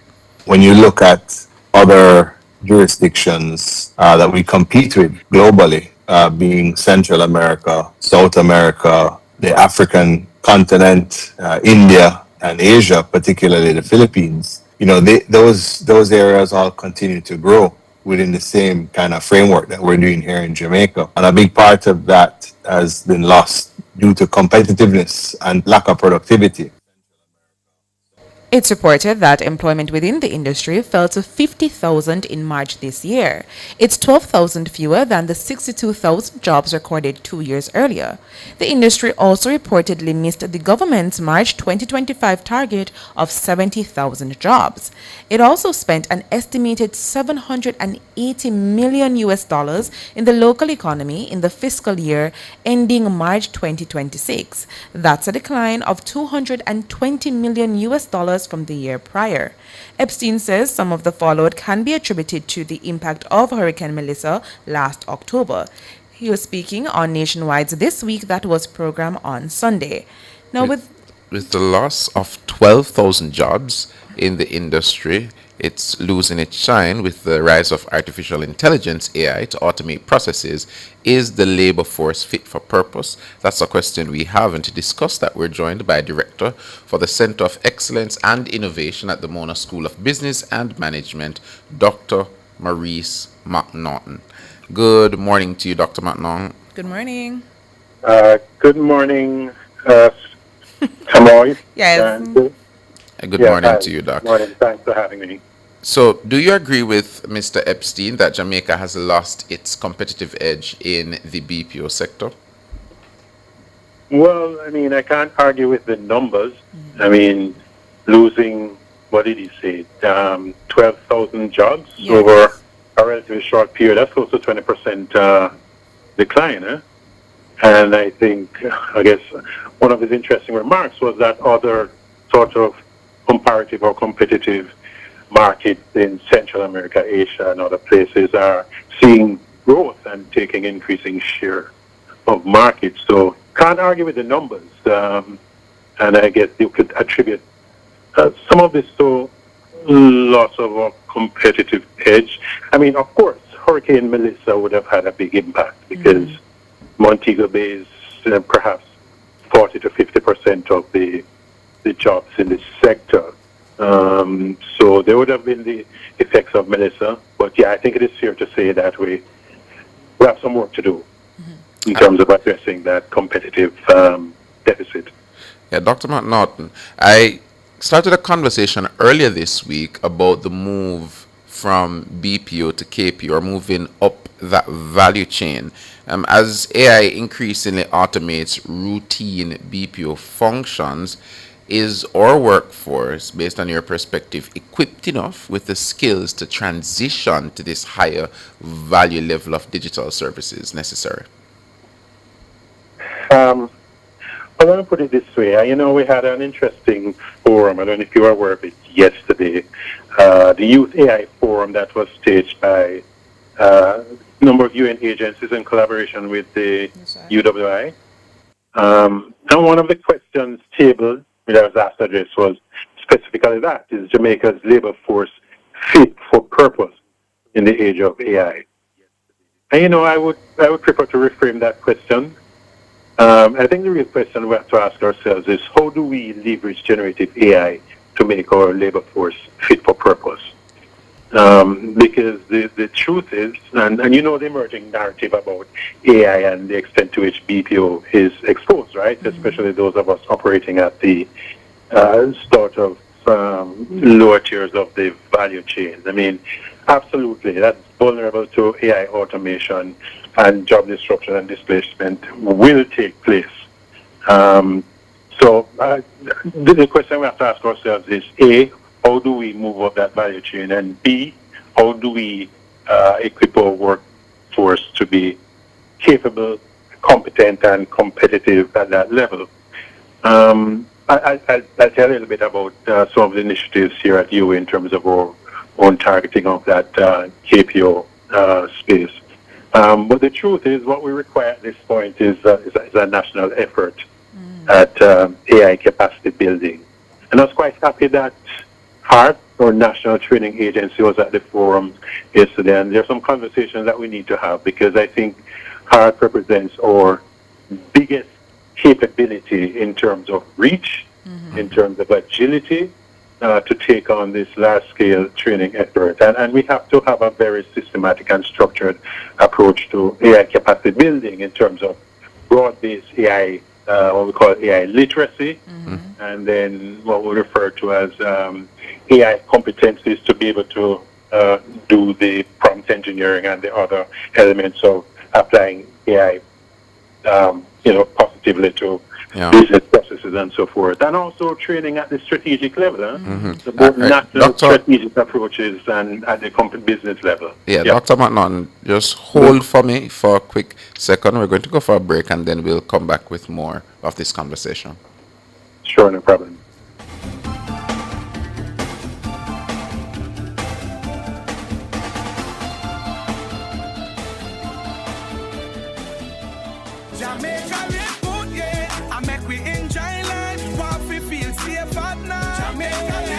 Jamaica, stop the killing and give up the guns.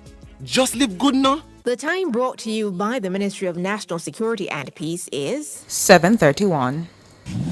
Rev up your driving experience with the fuel-efficient Bike BJ30 SUV. For a limited time, the Bike BJ30 SUV is available for only $6.99 million. The temperature by Bike is 28 degrees Celsius in Kingston, 29 degrees Celsius in Montego Bay, and 24 degrees Celsius in Cool Mandeville. Looking for a gym that's got it all? Welcome to Express Fitness, where fitness meets convenience. With 24/7 access, you can work out whenever it suits you. And with island-wide locations, we're always close by anywhere and anytime. Love classes? We've got them. From aerobics to dance to spin, you name it, we've got it. Our certified trainers are here to take you on a journey. Call us at 888-FITNESS or visit our website at expressfitnessja.com. Express Fitness, your goal or mission.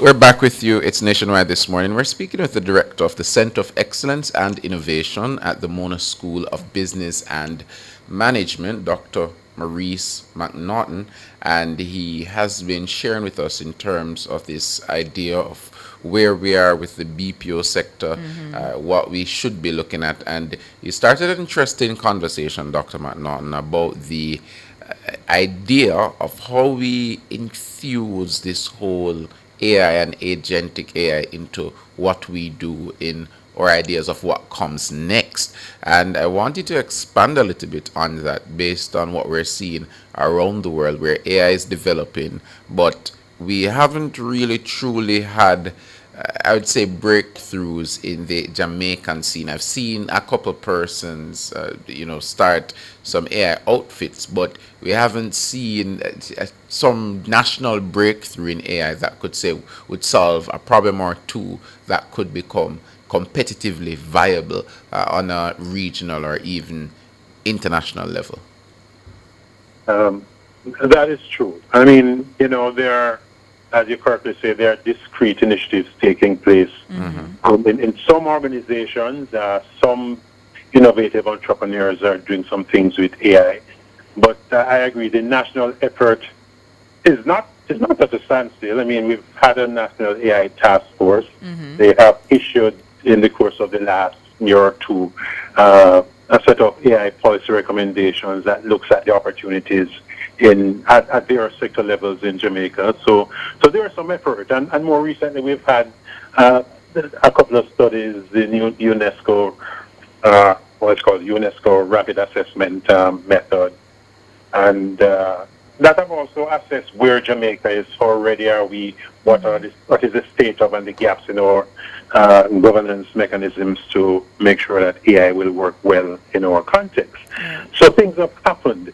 I think that we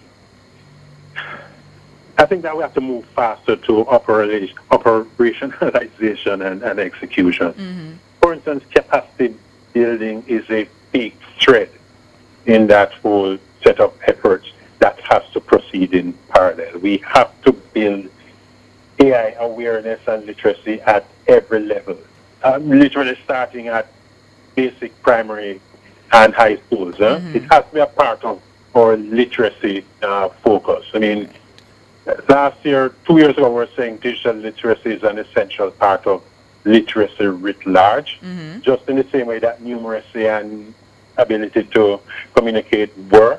Well, now AI literacy has joined that sort of literacy portfolio. We have to address that.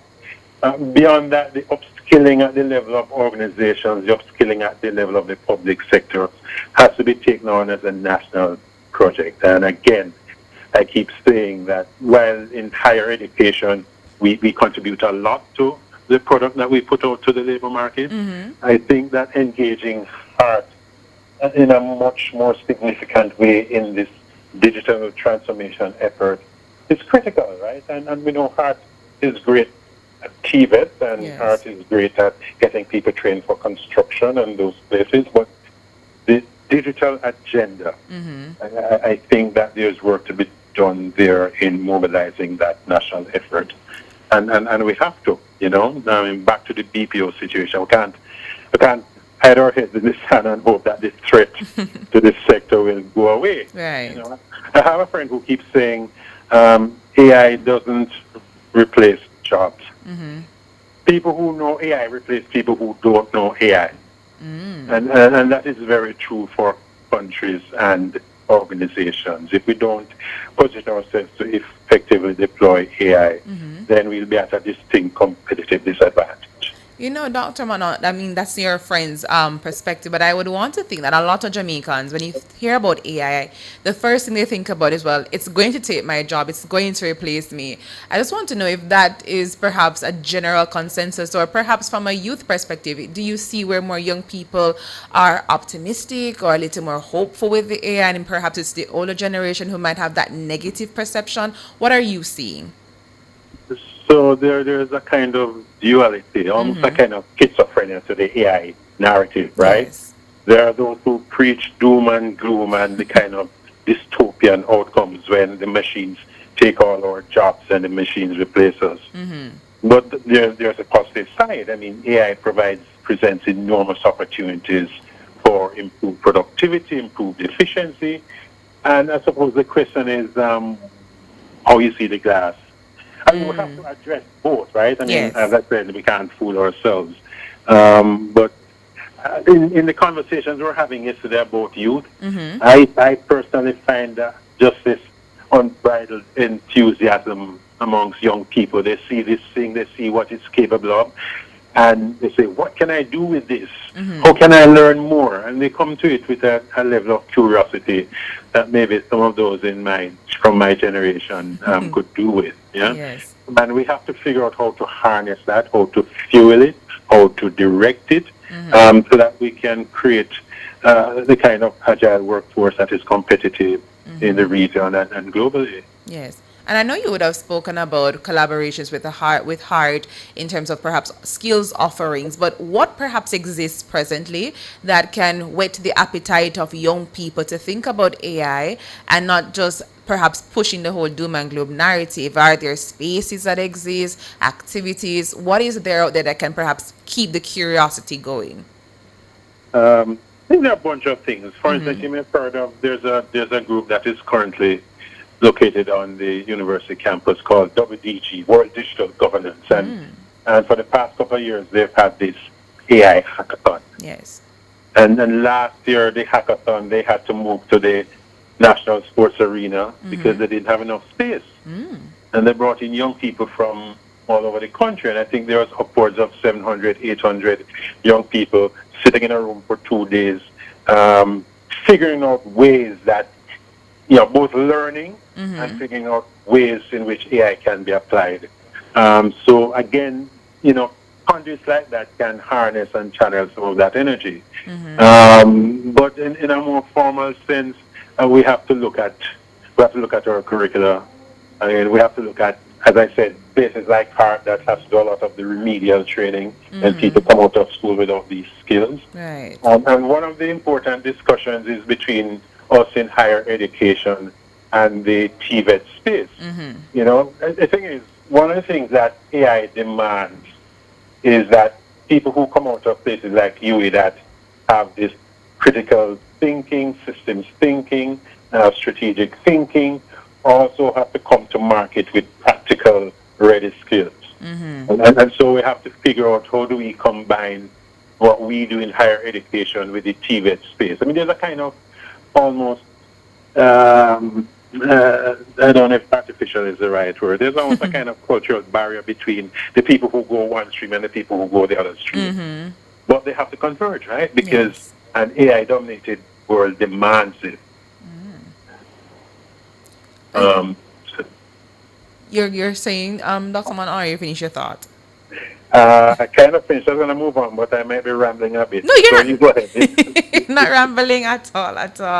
I mean, at the AI forum yesterday, I know there is clearly a push for suppose a whetting of the appetite for AI, but also I do recall where there was an emphasis for the soft skills to not be lost.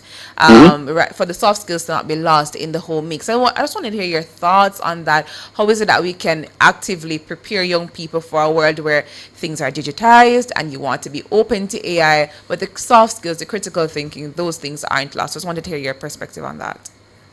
Yeah, no, they're absolutely essential, and we ourselves don't even think of them as a separate set of skills because, one of the things that we do, and we do this in collaboration with Flow, we have a digital skills training program that we partner with Flow on their JUMP program. So they're giving people devices, they're giving them internet access, and they were saying, well, that's not enough. Let's fill that out with the digital skills training. And in the portfolio of digital skills training that we do, yes, we do the training on information and data literacy, how to be effective online. We also do problem solving, critical thinking, and also safety, how to be safe online, right? So those are all essential parts of what we regard as digital competencies.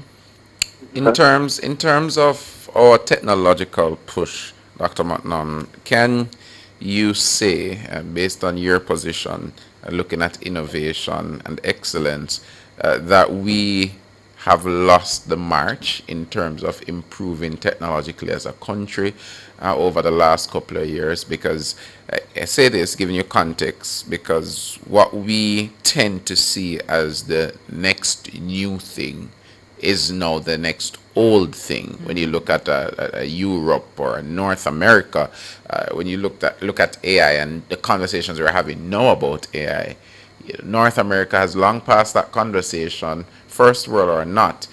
There are some things that we could have done that could have brought us much further in this conversation around AI. What say you on that? We have to, as I said, we have to pick our races. So it depends. When you say we've lost the competitive edge, and then you throw in North America and Europe. I mean, we have to decide what race we choose to run. So first of all, we accept that we will never compete with big tech or large industrial countries when it comes to, chip technology or the large compute capability that is required to build the foundation, large language models, and so forth. And so let's not try and play there. Where we have opportunities are on the downstream services, the ability to build AI-enabled solutions that can transform businesses, make them more efficient, and our BPO sector is a specific target that there are significant opportunities there. AI-enabled initiatives that can can drive societal transformation in agriculture, in tourism. I think we need to focus on building on the AI capabilities and the skill sets that allow us to apply AI to our kind of indigenous context, right? So, for instance, you can't buy a solution from North America to solve a problem in our agriculture sector. You can get the pieces of it, but that has to be informed by our own data. And so one of the challenges that we have in Jamaica and in the Caribbean writ large is that for the past 10 years, we have not paid sufficient attention to building quality national data ecosystems. I mean, one of the things that we've been preaching for the better part of the last decade is open data and providing quality data sets that are available for innovation and to encourage entrepreneurship around data. Because at the end of the day, data is the goal, right? And even AI depends on quality data. So jumping on the AI bandwagon now and bypassing the conversations around national data ecosystems and data governance is fool's gold. Hold for me again, Dr. Manon. I'm going for a quick break, but I want to push back on that comment earlier. So give me a quick second and we'll be right back with you.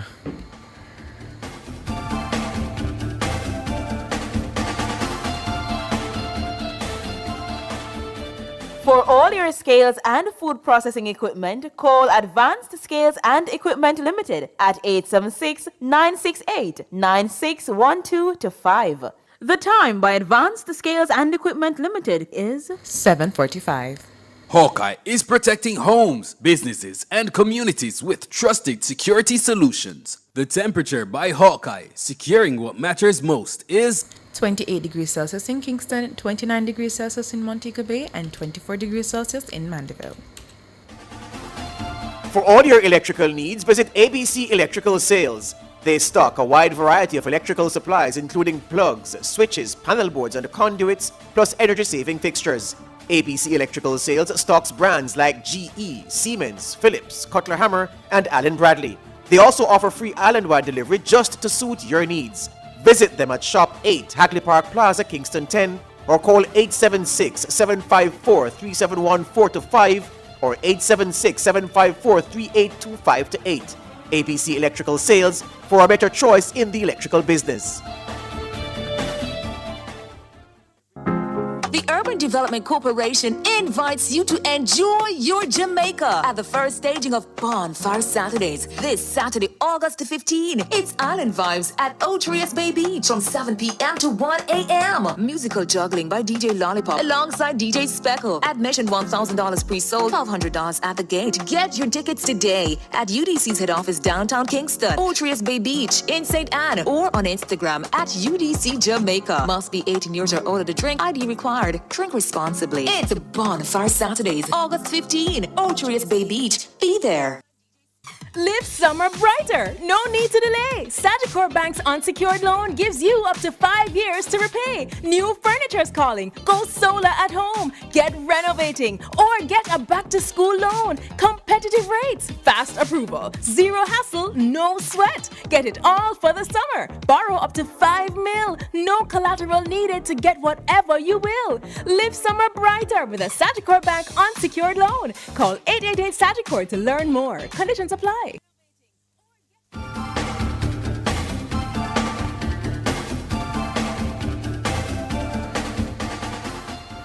We're back with you, and we are talking with Dr. Maurice McNaughton, and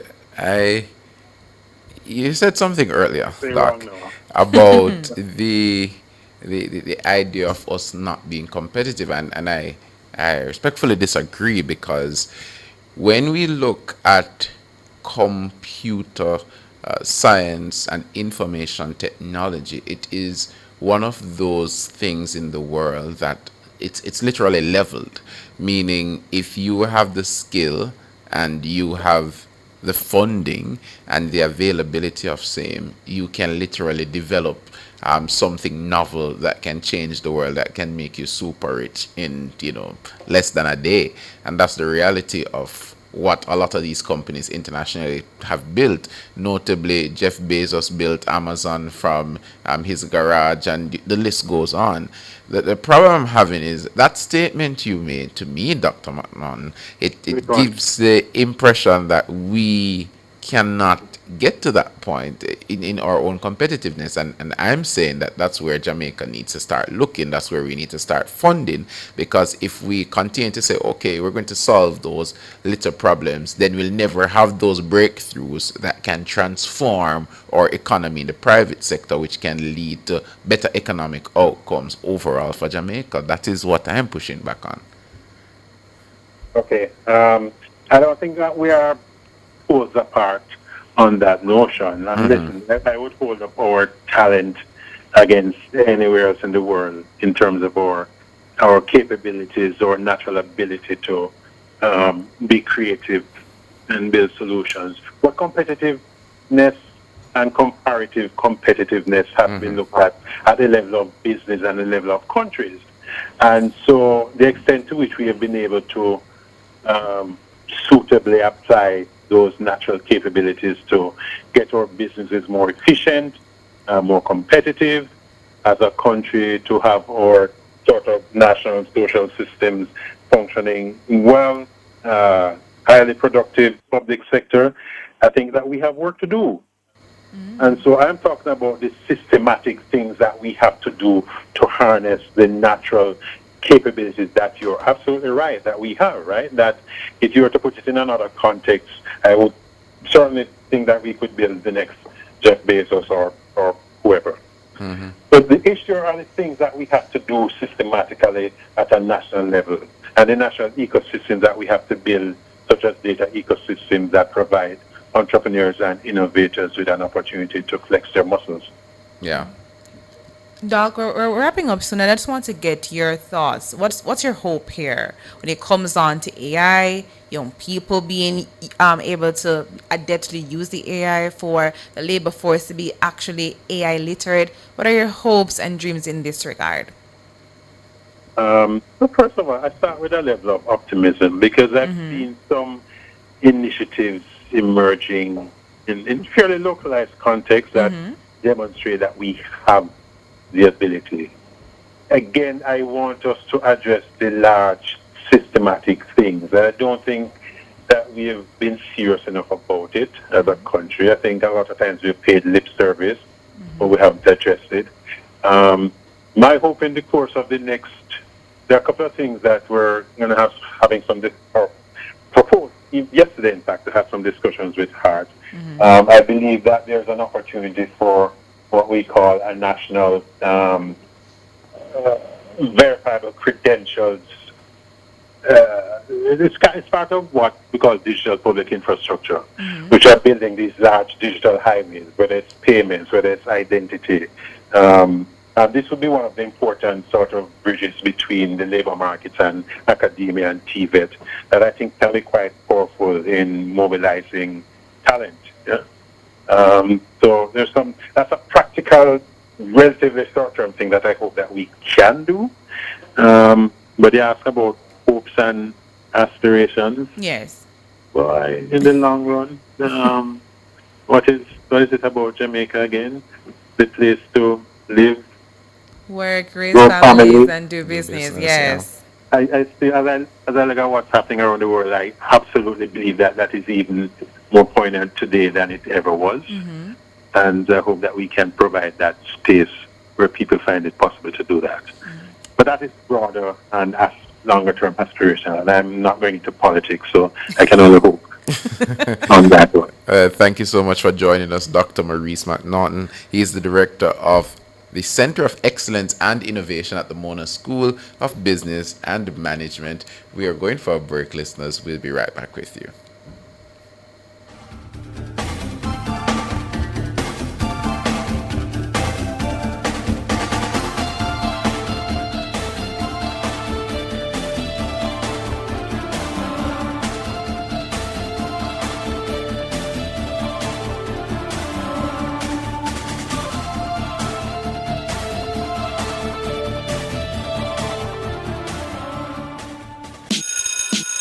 Heading back to university this summer? You're probably thinking about tuition, books, and maybe even replacing that laptop that's been hanging on by a thread. We've all been there. The good news? Paying for your education doesn't have to happen all at once. With a Barita Merchant Bank Tertiary Loan, you can borrow up to 2 million Jamaican dollars, repay over up to 5 years, and even begin repaying while you study. So you can spend less time worrying about how to pay for school and more time focusing on what really matters: graduating. Call 876-618-3455 or email baritasales@barita.com or visit baritamerchantbank.com/school loans. Barita Merchant Bank, let's get you there.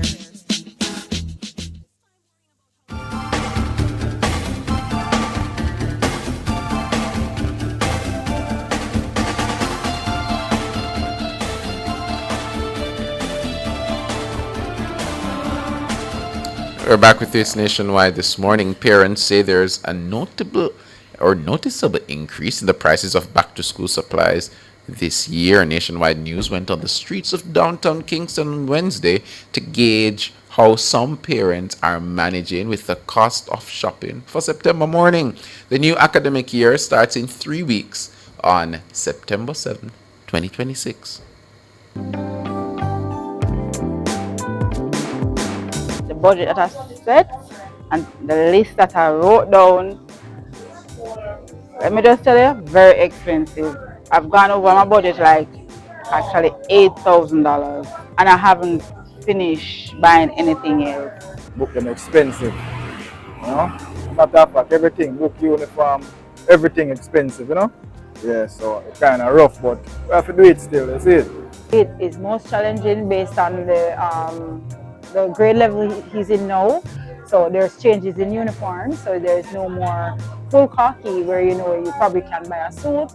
You literally have to buy them separately. I'm shopping back to school for my niece who will be going to sixth form at Manins High School, Savlamar. Melissa has pushed them way down to the ground, but I am living in Kingston and I'm the one who have to help with them now. So it's kind of hard, but I'm still pushing through. There's a larger increase from last year because I thought, I think the budget that I had last year, I was able to get more stuff. Now I'm only able to get bags and uniforms and stuff, the necessities for the kid, for my child, instead of just covering most of everything.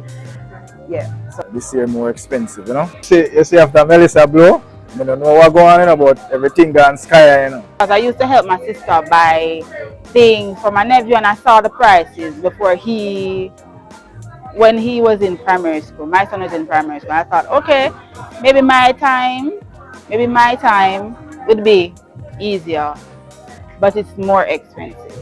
One shirt can cost up to $2,500. His shoes definitely will be costing almost $10,000 to $15,000 based on his height, his size. Me have my current job, but on the side, I do look at plumbing, tiling, you know, electrical work. Yeah, so I saw me do my thing with a cash pot. Yeah. I would have to maybe cut other expenses so I could buy his other stuff for school. Budgeting and begging, because when we budget, we are able to buy some of the stuff that we think is required. My son asked me for a John Sport, and it broke my heart to tell him that I don't have the John Sport money. I don't have it. So, and he's doing well in school, so it hurts me to not be able to provide exactly what he needs. So, versus last year, I was able to provide what he wanted. Now I have to provide what he needs.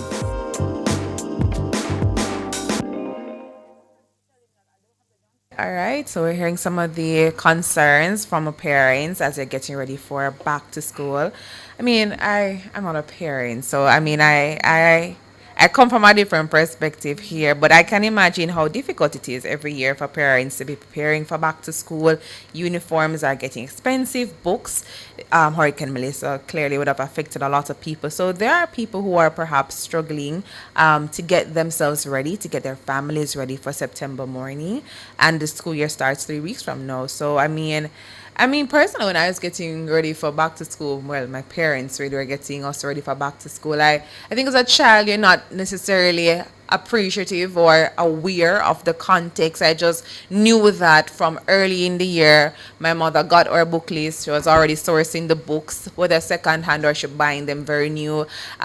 Buying the uniforms already, and if by the time, depending on what year I was in, if I was already in second form or third form, at least one or two tunics from the year before were perhaps in good condition, and I would just reuse those, and she perhaps would buy others. But I just came and I saw things appear, but I can imagine things are a bit tough right now, and so parents are in fact struggling a little bit to get themselves ready for back to school. So Andre, you have any recollections of when you're getting ready for back to school? No, I'm just happy that you're planning for the future and you're looking towards the money you'll be spending on your children as you support the national push to ensure that we improve in terms of the amount of children that we're producing, and that is something that we the citizens appreciate, from somebody like you, Tamoy. But I say no more. We're going for a break, and after this we'll have Across Jamaica.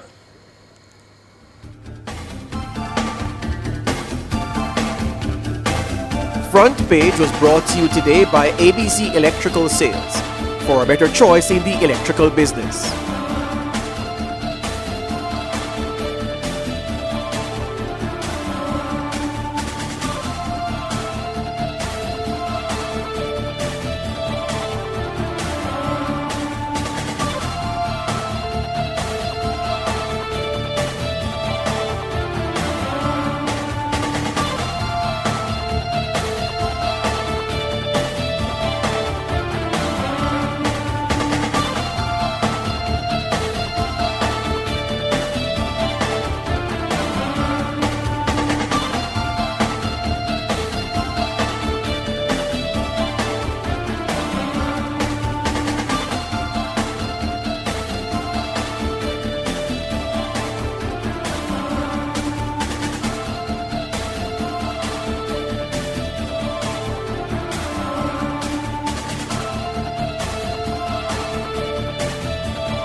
You're listening to Nationwide 90 FM. The time is 8:01.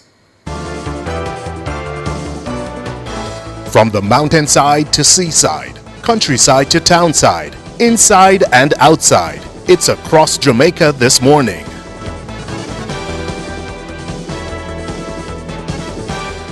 Taking you across Jamaica this Thursday morning, Thursday, August 13, 2026, in St. Andrew.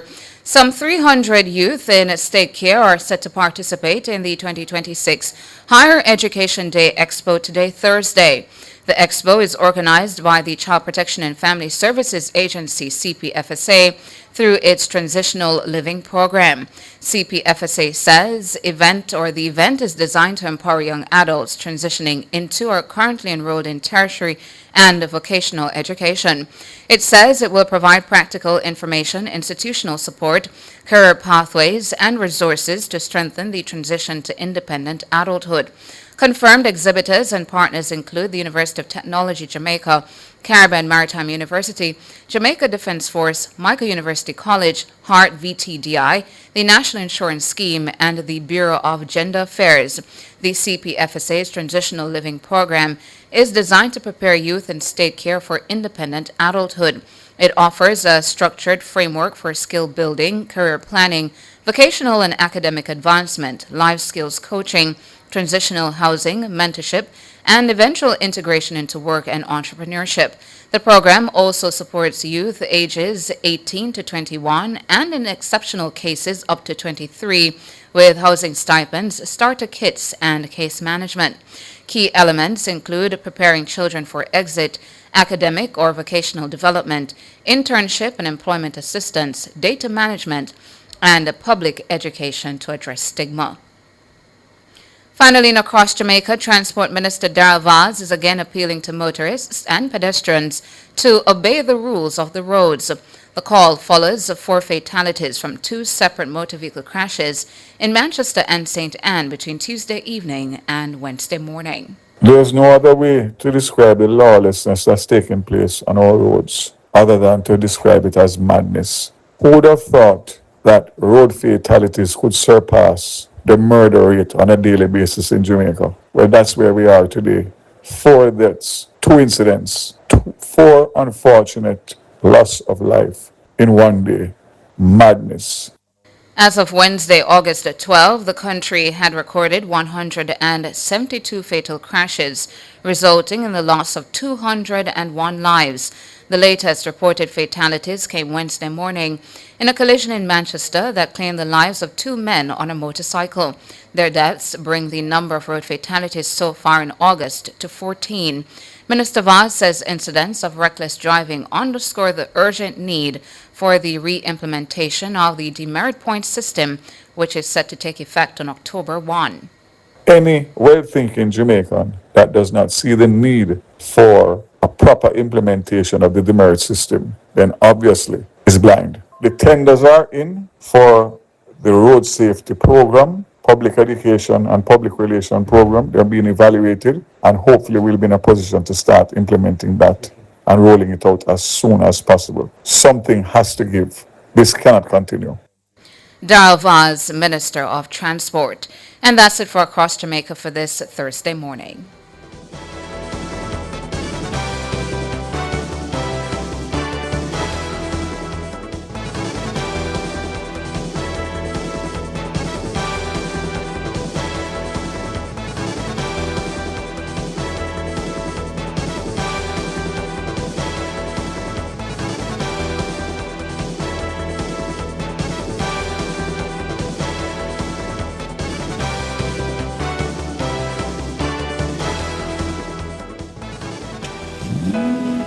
Big news, Jamaica! The JTA Credit Union Open House Day is taking over the city.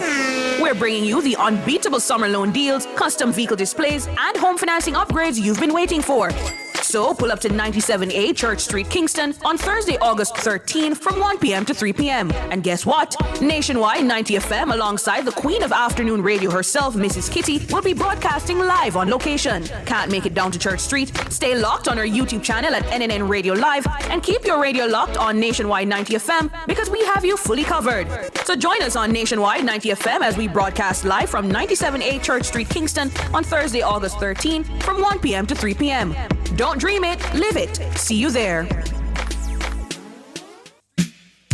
Turn up the heat with Hot Listing, Nationwide 90 FM's new on-air and online classifieds feature. If you have a car for sale, room for rent, or yard sale come up. If you look at work or need stuff. If you provide a service, make it a Hot Listing, Nationwide 90 FM's new on-air and online classified segment. Your listing plays again and again.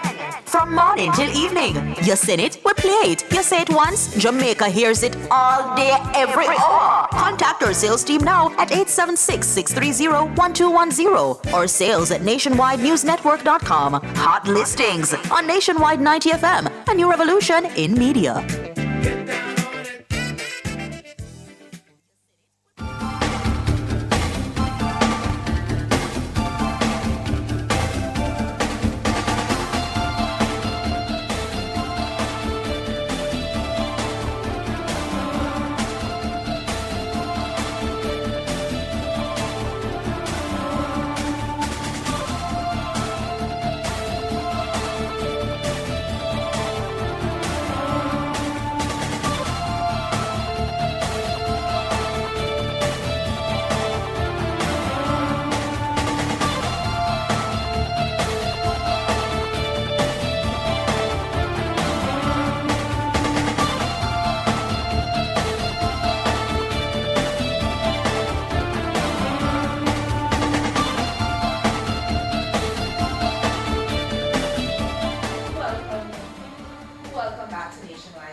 and that every journey looks different.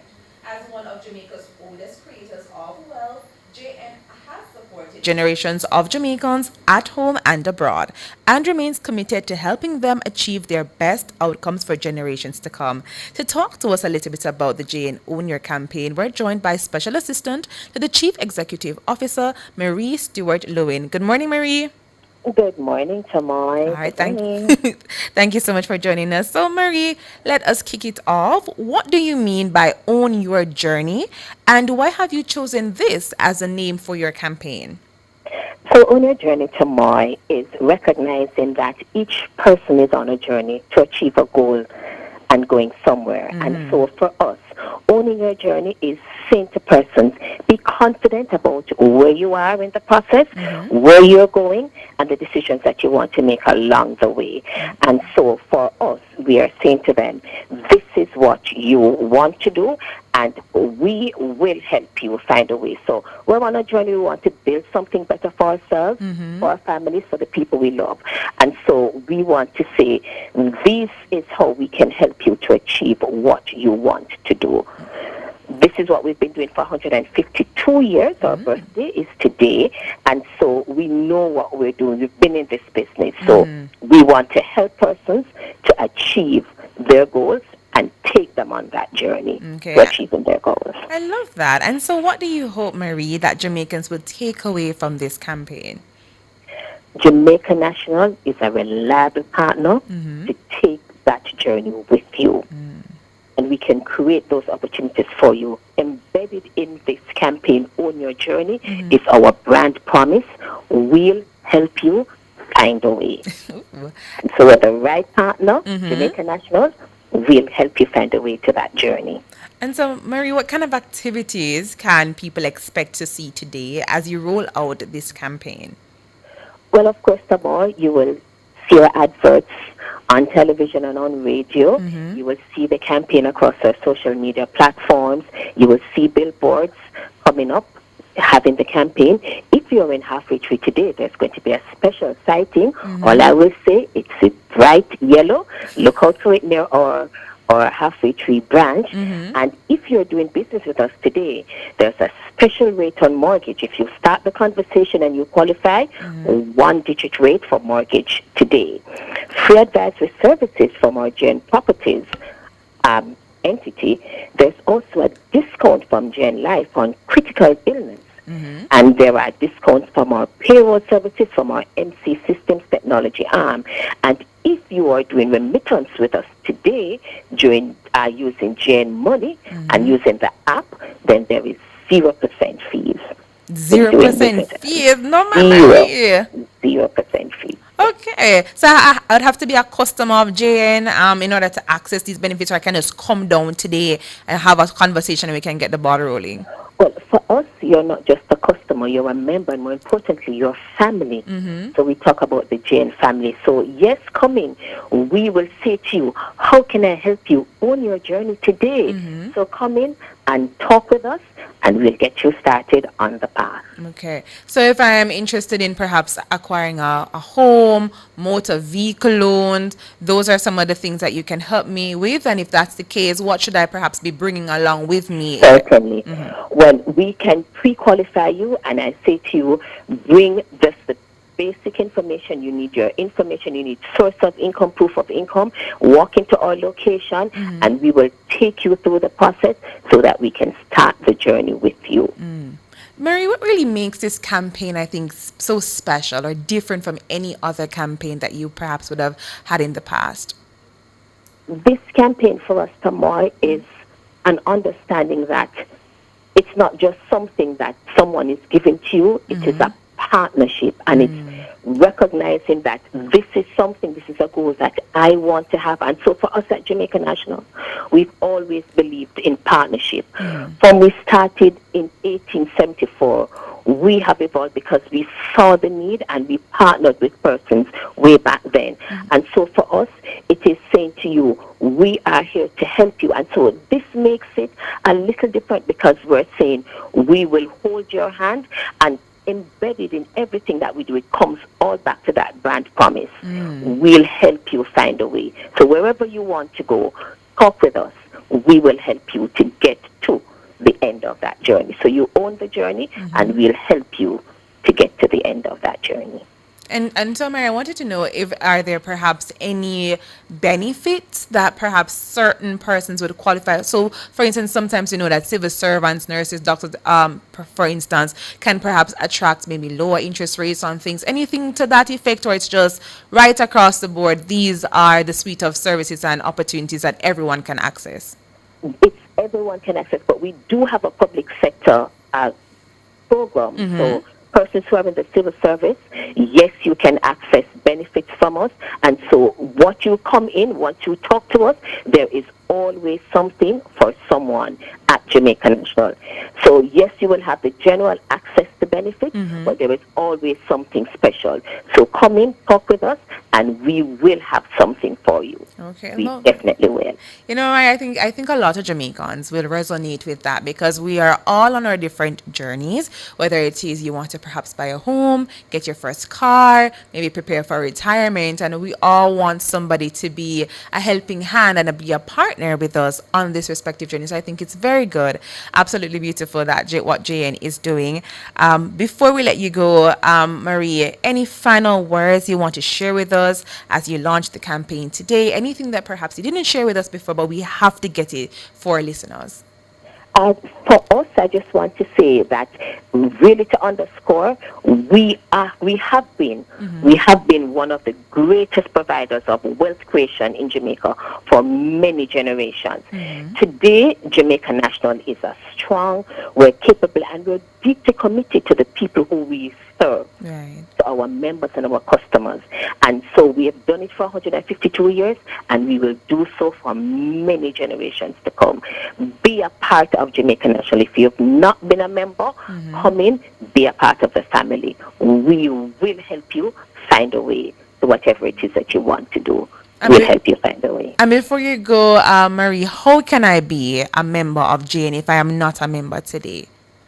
Walk into one of our locations, do business with any one of our many companies. We're a suite of services. So walk into any of our locations, whether it is life insurance, whether it is our JN Properties, whether it is the bank, whether it is MC Systems, which is our technology arm.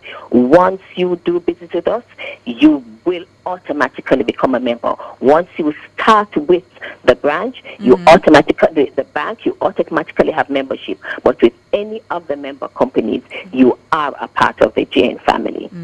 I don't think I had asked this, Mary, but how long does the campaign last for? The campaign is for 18 months. So you will see us, you will hear us, and you will see the many facets of the campaign as we roll it out. Okay, so listeners, you have no excuses. We have 18 months to get our things in order, and definitely go and, as Marie would say, latch on to Jane so they can be a part of our journey. Thank you so much for speaking with us, Marie. Thank you so much for having us, Tomoy. No problem. We just heard from Marie Stewart Lewin, the Special Assistant to the Chief Executive Officer, talking to us about the JN Own Your Journey campaign. We're going to go for a quick break, and then we'll come right back.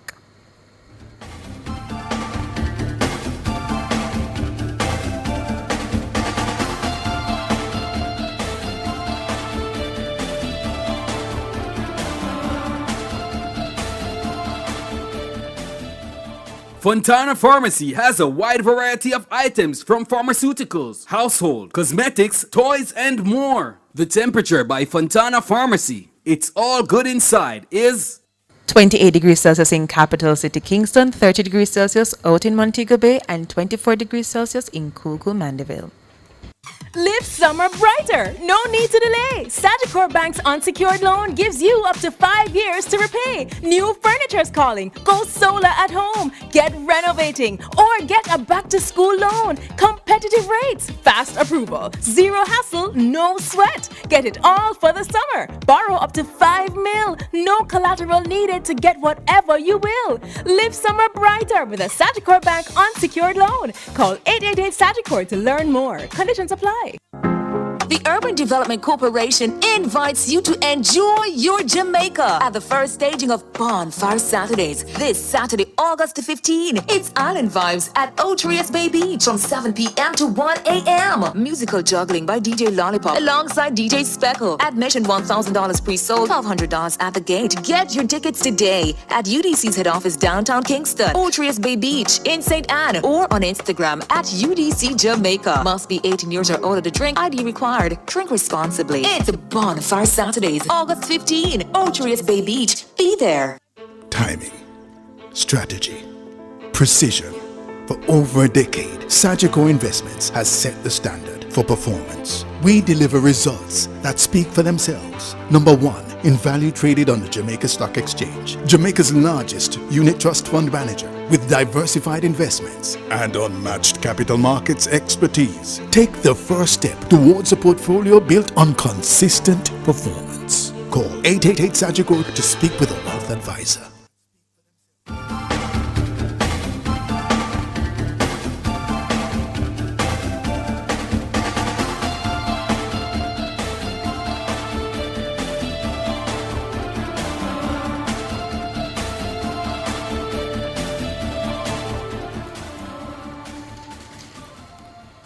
Welcome back this morning to Nationwide This Morning, the big show. If you're just joining us, my name is Tomoy Campbell. I'm joined by my amazing co-host, Sanjay Roden. Hi, Tomoy. we're back. It's after 8. I know some of you are already at work, sitting in. You may have been listening to the conversation that we've been having from earlier this week until today, and we're continuing that conversation around BPOs, KPOs, more so youth in our society. Yes. And I'm seeing in our chat a number of persons who, they'd say, okay, some young people don't want to work, and I agree with that. Some young people don't. Yeah, they don't. I've interacted with some of them that they aren't really interested. But there also is that perspective that our culture and our society, we haven't really glamorized, work. Yeah. There are some cultures where work is normal and it's okay and you do it, but people think you have to be so greatly ambitious sometimes in our society to want to work. And as well as we have not really looked far and wide at the other things we can do. And we're going to get into that conversation about farming. And the other things we can do in our society that we have lost, I'd say, the spark for some stuff. I have a business venture that hasn't kicked off just yet the way it should. Yes. But somebody really important from a very big hotel chain had come to meet with me and my business partner at the time, a couple years ago. And they wanted some specific things, but the problem was in terms of the craft industry in Jamaica. Oh Lord, we're losing those people. So there is a opportunity, a multi-million-dollar opportunity that this individual was saying, if we could get this, we will take it from these people. Right. But where we're getting it from now, the ladies that make these straw bags and these straw baskets, etc., they're getting older, and their children they're not picking up the eager to craft. take up that craft. I agree. Because they don't see it as something glamorous, and as a result, we anticipate that in the next 5 years, we're going to lose getting business from these craft vendors. And they're saying that there's a deliberate approach that they've been directed to do to get locally made products to use in their hotels. But there's that gap. And I saw that and I'm saying, wow, that's something that unless you have the right people, the people willing to do that work, the people willing to help you, the people willing to grow and craft that skill in a way that can make it effective, it's gonna die. Nobody's gonna get up and go and do that. And I give you that example to get right back into the farming, because a lot of our supermarkets and hotels, etc., they would like to use a lot of things Mhm. produced in Jamaica. I know some people are going to say, oh, but we don't have access. But based on what I know from people who I know have access to, people who built from a small farm to a larger Yes. farm and invested in whatever it is, if it was onions, if it was peppers, Mhm. they invested over a long term, their ingredients Yeah. are being bought Yes. by these sectors. Mhm. But as we saw, with the egg shortage, they had to start importing egg because of that Mhm. egg shortage, and a number of other industries where there sometimes you'll have a glut because we don't have proper storage, which I know the Right. Ministry of Agriculture, they're working on fixing that. They launched one, they launched a facility in Essex Valley, I think, if not this year, last year, and they have a Mhm. couple others coming on stream. But when you look at farming as well, not a lot of people, younger Yeah. people like me, like you don't have that great Drive. motivation, that drive from Yeah. them. If you're grown in a St. Elizabeth, a Trelawney, a Clarendon, for Yes. example, and your parents or grandparents are farmers, you come to town, you come Mhm. university to become something else. Yeah, that's true. So you're not looking back to say, I'm going to do farming, I'm going to plant something. But it's And it's so sad, son. There's Yeah. there's a lot of money to be made. I mean, I've always liked the whole I would like to be a farmer. It's just something that I would have flirted around with, particularly wanted to have chickens and so forth. My issue, of course, is the space. I don't have the space to do that. But there are so many other crops that I think that people can grow that don't require this big yard space. A little pepper, a little thyme, rosemary, etc. And I think if you were to start from that small space, you would be able to see the benefits. And agriculture and farming is no longer a one sweet pepper, one cow, one fowl. It is a thriving industry with so many different facets. It's aquaculture. There are other crops that are needed where there's not enough, or ginger is always in high demand. And I know this, having done some work with the Ministry of Agriculture in the past, and there is really a need for more young people like you and I to come into this space and occupy it, because there's money to be made, and you can earn quite a lot more money than a lawyer, doctor, or whatever. Yeah. And you have something in your pocket. Yeah, but Tamwa, you shouldn't allow the land space to limit you, I heard. because they have agro parks. That's true. And they have literally arranged. I remember the Minister of Agriculture, he has arranged that Mhm. there is a space for young people, Yes. a percentage of those agro parks. So you can look into that. But that's all the time we have for a little chit chat around farming. We're now going to our data protection feature. So stick with us. It's Nationwide this morning.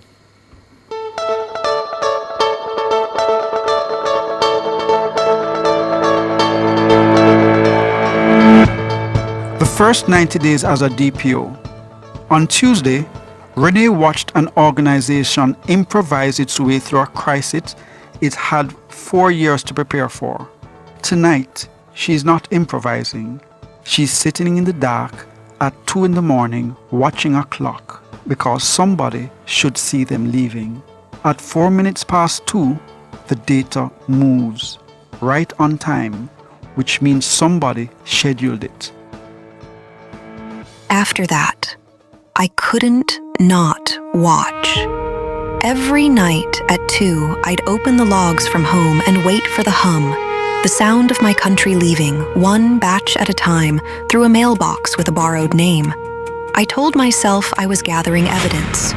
Really, I think, I just didn't want any of them to go out into the dark completely unwitnessed.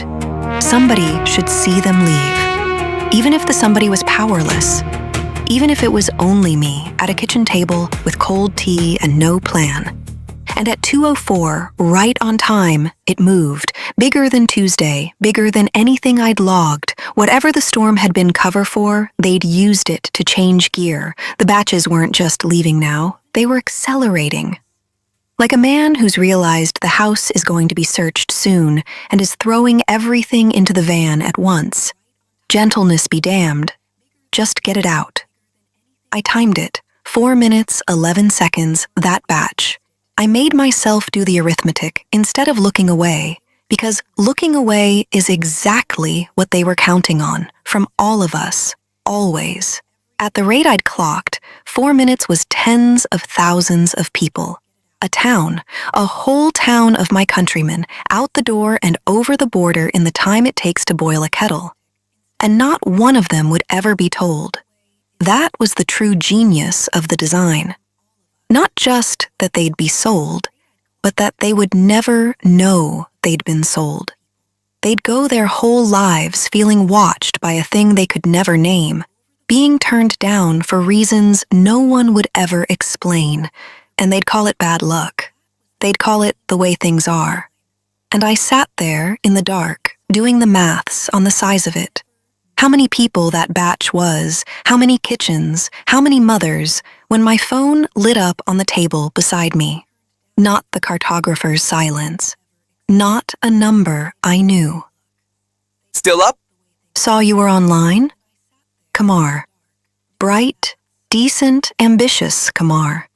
Awake at 2, watching whether I was awake at 2, on the exact night I'd stayed up to catch the machine in the act. Maybe it was nothing. Maybe he was just a kid who couldn't sleep and wanted his boss to like him. But I'd stopped believing in maybe on Tuesday afternoon, at the exact moment a small, loud breach lit up the sky. And I noticed, this is the part that frightened me. I noticed I was now afraid of a 24-year-old with a smiley face and a good heart, because I no longer knew whose elbow he was sitting at. Mine, or Adrian's, or the Coates. Saw you were online. Big week, huh? I didn't reply. I sat and watched the 3 little dots appear, him typing at 2 in the morning, and then stop, then appear again, then stop, somebody on the other end deciding what to say to me, or somebody being told what to say to me. And I understood that I'd crossed a line I could never uncross. I now read a friendly text from a lonely young man as surveillance, and I was probably right to. And being right about it was its own small death. They hadn't just made me powerless. They'd made me suspicious of kindness itself. And that, I'd learn, is a much harder thing to come back from than fear. I had it all, now. The schedule, the shell, the pipe, the flare, the timing. The fact of it, 6 ways. Everything a person could need. Except the one thing that would make a regulator get out of her chair. Proof I was ever allowed to be looking. I'd found every bit of it by trespassing through a dead man's map, in the dark, off the books, on machines I wasn't cleared for. In a court, that isn't evidence. That's a confession. Hand it over, and the only person who goes to prison is the nurse's only friend. I needed a different kind of key, not one I stole. One the company was legally obliged to turn in the light on the record because a citizen asked it to.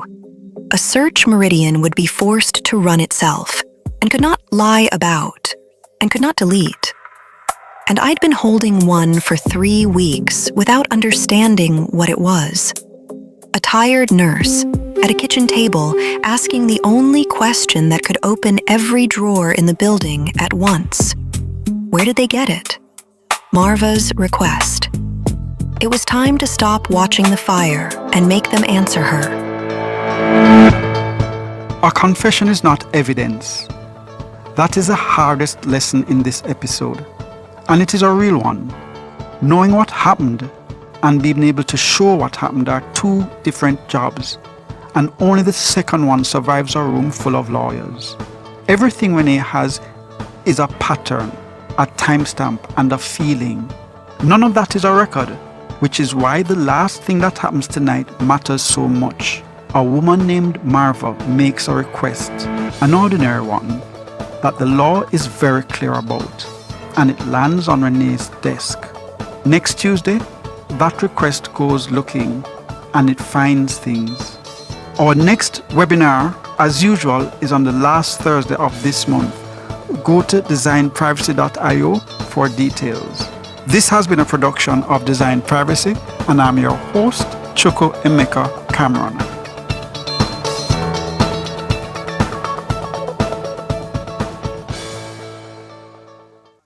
Rebuild with standards, rebuild with confidence. Test your blocks, concrete, cement, aggregates, and other building materials at the Bureau of Standards Jamaica. The BSJ, building a nation, test by test. The time by the BSJ is 8:33. Feel the rhythm of nature at the world-famous Duns River Falls and Park, one of Jamaica's most iconic experiences. The temperature by the Urban Development Corporation is 29 degrees Celsius in Kingston, 30 degrees Celsius in Montego Bay, and 25 degrees Celsius in Mandeville. Back to school season has a way of sneaking up on you. First, it's books, then uniforms, school shoes, a laptop, lunch money, tuition, and somehow the list just keeps getting longer. But here's the good news. Preparing your child for the new school year doesn't have to put your financial goals on hold.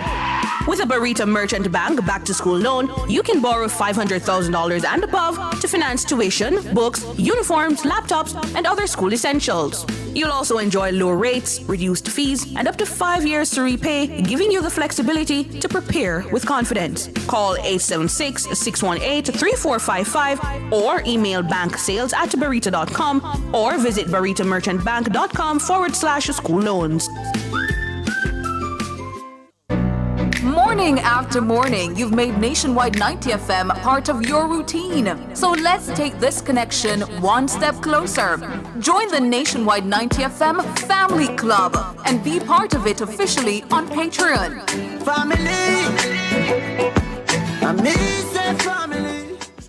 Live summer brighter. No need to delay. Sagicor Bank's unsecured loan gives you up to 5 years to repay. New furniture's calling. Go solar at home. Get renovating or get a back-to-school loan. Competitive rates, fast approval, zero hassle, no sweat. Get it all for the summer. Borrow up to 5 mil. No collateral needed to get whatever you will. Live summer brighter with a Sagicor Bank unsecured loan. Call 888 Sagicor to learn more. Conditions apply.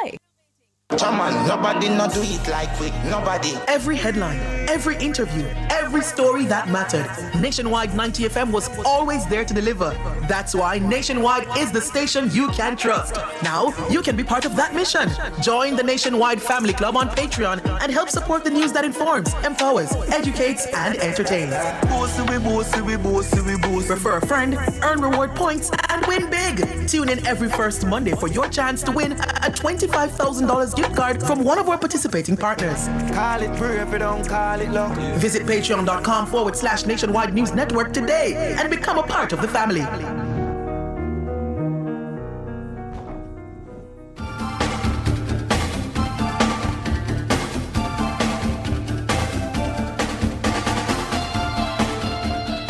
We're back with you. It's Nationwide this morning. If you're on with us and you want to share your comments, we have about 9 minutes left before we get into our birthday segment, and we will be taking some calls. 876-630-9371-4. That's 876-630-9371-4 and 876-618-6730. That's 876-618-6730 and 876-630-9371-4. We'll be taking some calls. Well, when you're calling, I want you to tell us whether or not you have a farm or a skill. Since as we've started this conversation, I want us to expand it there in terms of, what else do you do? Because we tend to have a singular focus in terms of our income generation. And I'll be an advocate, Tamoy, a true advocate, for us to look beyond income, to look at diversification of income and look at how each one can help one to not just be healthy, but to also be wealthy. We have to look at that because that's the only way we can transform our economy for the singular man. Yes. We have to be opening doors or avenues for people to understand that it's okay to have multiple incomes. It's okay to have a job and to have a business working on. It's okay to have many businesses working on. It's okay to have a job and another job that you can do, or a skill that you can take advantage of, or a farm that you can profit from. So that we can, build a country that has that type of thinking. And again, for our numbers, 876-630-9371 to 876-618-6730. Who do we have on? Dwayne, good morning to you. Morning, Dwayne. Morning, how are you? We're good, thank you. How are you? Good. Yeah, I'm just catching that one out about. Skills, doing skills. We're talking about young people need to diversify what they're doing. It can't just be one stream of income anymore. So, do you have any skills? Do you happen to have a farm? Dexterity. Dexterity. Yeah, yes, I do. Yes, I do to the skills or the farm. You mean when you say farm? You're Yeah, talking about farm? Yeah, we're talking about farming too. So just Well, I asking. want to tell you something. No, I don't do. I don't think I have the patience to do farm. I get that. I get that. When I was small and I do plant anything, by a couple of days, I start to dig it to see if it start to grow, and then if it make me dig and see if it start to bear or not. Because it's like me plant the corn today, by next week it will come. So I don't think I have the patience for that. Well, at least you try, and that's. But important. recent times I planted about. I got I buy a couple pound of pumpkin from somebody, and the pumpkin looked very rich, and I planted the pumpkin, the pumpkin seed. I dropped them in the hole, and I learned something that when you plant the pumpkin green, actually what happens is that it becomes a green color. I don't know if somebody told me that when you take the pumpkin seed from out of the pumpkin, you fly, you don't wait till it dry, you drop it down, when the pumpkin comes, the green. Maybe somebody can confirm, but I don't know. I heard that. Well, I hope If somebody. if the seed is dry, then it will come with other colors. But it definitely come green if you plant it. I don't know. Maybe somebody who's listening maybe could confirm it. I want somebody with the agricultural expertise to confirm that. But you're saying doing that you have a skill, yes? Yes, yes, I do. What do you do, Dwayne? Yeah, laugh. I do a lot of things. Yes. So tell me some of the lot of things on the way, and you seem like to be a man of many trades. Well, to be frank with you, I am in a, well, my main thing that I wanted to be, yes, if I had the opportunity to do now, which I'm sorry I never tried, but I think I was scared at the time, was being a pilot. Oh, a pilot. I'm thinking I'm very versed as it relates to aviation. You know, so I think that if I had the opportunity to go back again, yes, and become a youth, I was scared. Were you afraid of Right? plane? Why did afraid? No, I was scared when I was small about planes. Oh, I see. But after understanding it, 1903, understand Annex 17, Annex 9, and then to start to study and understand, look about it. I know a lot about it now, so because I'm a pilot will tell you Yes. that I rather stay in the sky and on the ground. It's safer to be on the in the air than on the ground. It's true, because if you look at the motor car accident took place daily, Yes. and put that compare. I'm not talking about warplane now. Passenger plane. You see the amount of plane as it relates to passenger plane go down to the amount of plane that is, car that crash each day. Yes. Way, the chance seems to be greater. Or you take it out with evidence, what you have on paper. Right? Far less plane crash than vehicle crash on the road. Take it out. So do you still haven't told me what that skill is, and you brush over the question they're doing. To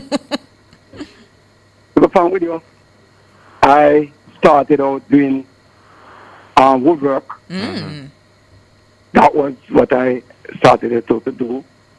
And I reached a point where I recognized that it seemed like I pay poor people do our work, and I just left it. Oh. True. Jeez, I'm Yes. doing. I want you need a good carpenter. What? No, I don't know. We started out by doing that, and I just decided to know. Right? So I just, as I said, I don't want to say much, but I love what I do now. Yeah, Which is what? I said I have a look at aviation skill, and I Aviation sorry, I could not go far and being a pilot. Okay. All right, Dwayne. Well, thanks for joining But us. I will Dwayne. leave it there. But what You I leave want it to there. say otherwise, though, Uh-huh. I take out what I wanted to say fully about the thing where the people them were bulldozer out of their house. Jelani. I believe I don't know if Jamaican people really understand what A mean and what B mean and what C mean. In other words, it doesn't matter the amount of information that you give them, they still hold on to their whatever they think Right. was the truth. It doesn't matter the amount of evidence you give them, they hold on to what they think is truth. Dwayne, we're going to have to take another call, so I don't Yeah. want to. Yeah, I'm going to have to cut you No, off. I'm just saying that I don't like how we approach things at all. Yeah. We hear It doesn't Dwayne. matter what. It doesn't matter what. Thank you, Dwayne. Thanks, Dwayne. Have a good day. Yeah. Morning, Cleveland. Yes. Morning, Good morning Cleveland. to you both. Good Yes. morning. What kind of skill you have, Cleveland? I know that's what you called to tell me about. I know that's exactly what you called to tell me about this morning. We have 1 minute to know, so you have to go fast. I didn't pick up no skill and it's late now for me. No, it's It's not not late. late. It's never too late, Cleveland. Me a old man. You're so strong at heart, man, Cleveland. Can't pick up no skill, you know. Me can't help myself by cooking my food. Anyhow, but I enjoy the chip chat you have about skills and so on. And from long time I realized that because I had boys and I make them help them can help themselves. Yes. It may be their main job. Well, some part of it may be their main job, but they can help themselves. You see, mechanic, mason, carpenter, fix lock, fix plumbing work and so on. So I make sure when they're on holiday, I send them out with somebody who has a little truck and those are the things him used to do, repair things and so I send them with him. That's good. And they can help themselves. Right? And that is what we need to tell the young people them these days. Don't just sit down there until they can't get no job. They need to go learn a skill. True. You see? I was doing a little building here and I see a young man and I encourage him, go and learn a skill, sir. You can see him doing well with the mason work and so on. I tell him, say, you can go to Hearts and get it look after, you know, get a certificate for it and so on. But it is important that these days we make the young people go somewhere and go and learn something. You know, even left them in high school. Yes, I agree with you. agree with but you, that's sir, all the Cleveland. time we have, Cleveland. Yeah, man, that's okay. Yeah, it's good having you on this Yeah, man. morning. All right, listeners, I think that's all the time we have. I see a lot of comments in the YouTube chat, yes. and yes, I see Juliet says she's coming to Jamaica to start the farm with me. You have a farming partner already now, Sancho. Look at that. Well, it's a very long and strenuous partnership, but yeah, Juliet says she's coming to start the farm. Yeah, so we see all the comments, but after this it's birthday time. Yay. So we're going for a break, and then when we're back, we'll have your birthdays.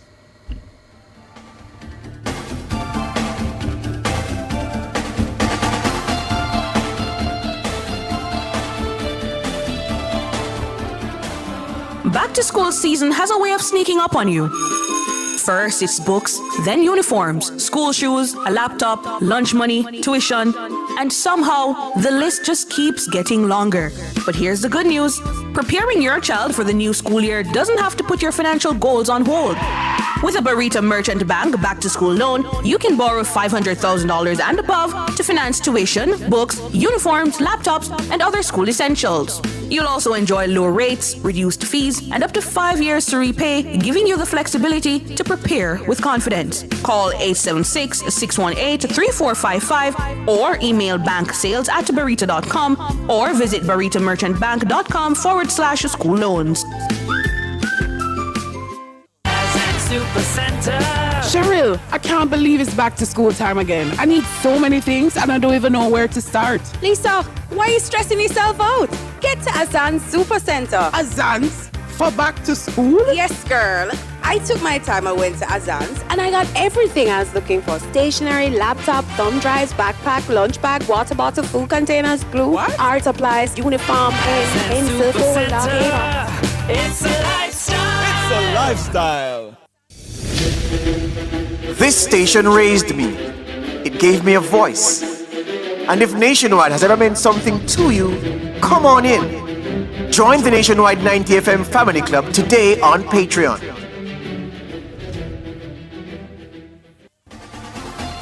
For all your electrical needs, visit ABC Electrical Sales. They stock a wide variety of electrical supplies including plugs, switches, panel boards and conduits, plus energy-saving fixtures. ABC Electrical Sales stocks brands like GE, Siemens, Philips, Cutler Hammer and Allen Bradley. They also offer free island-wide delivery just to suit your needs.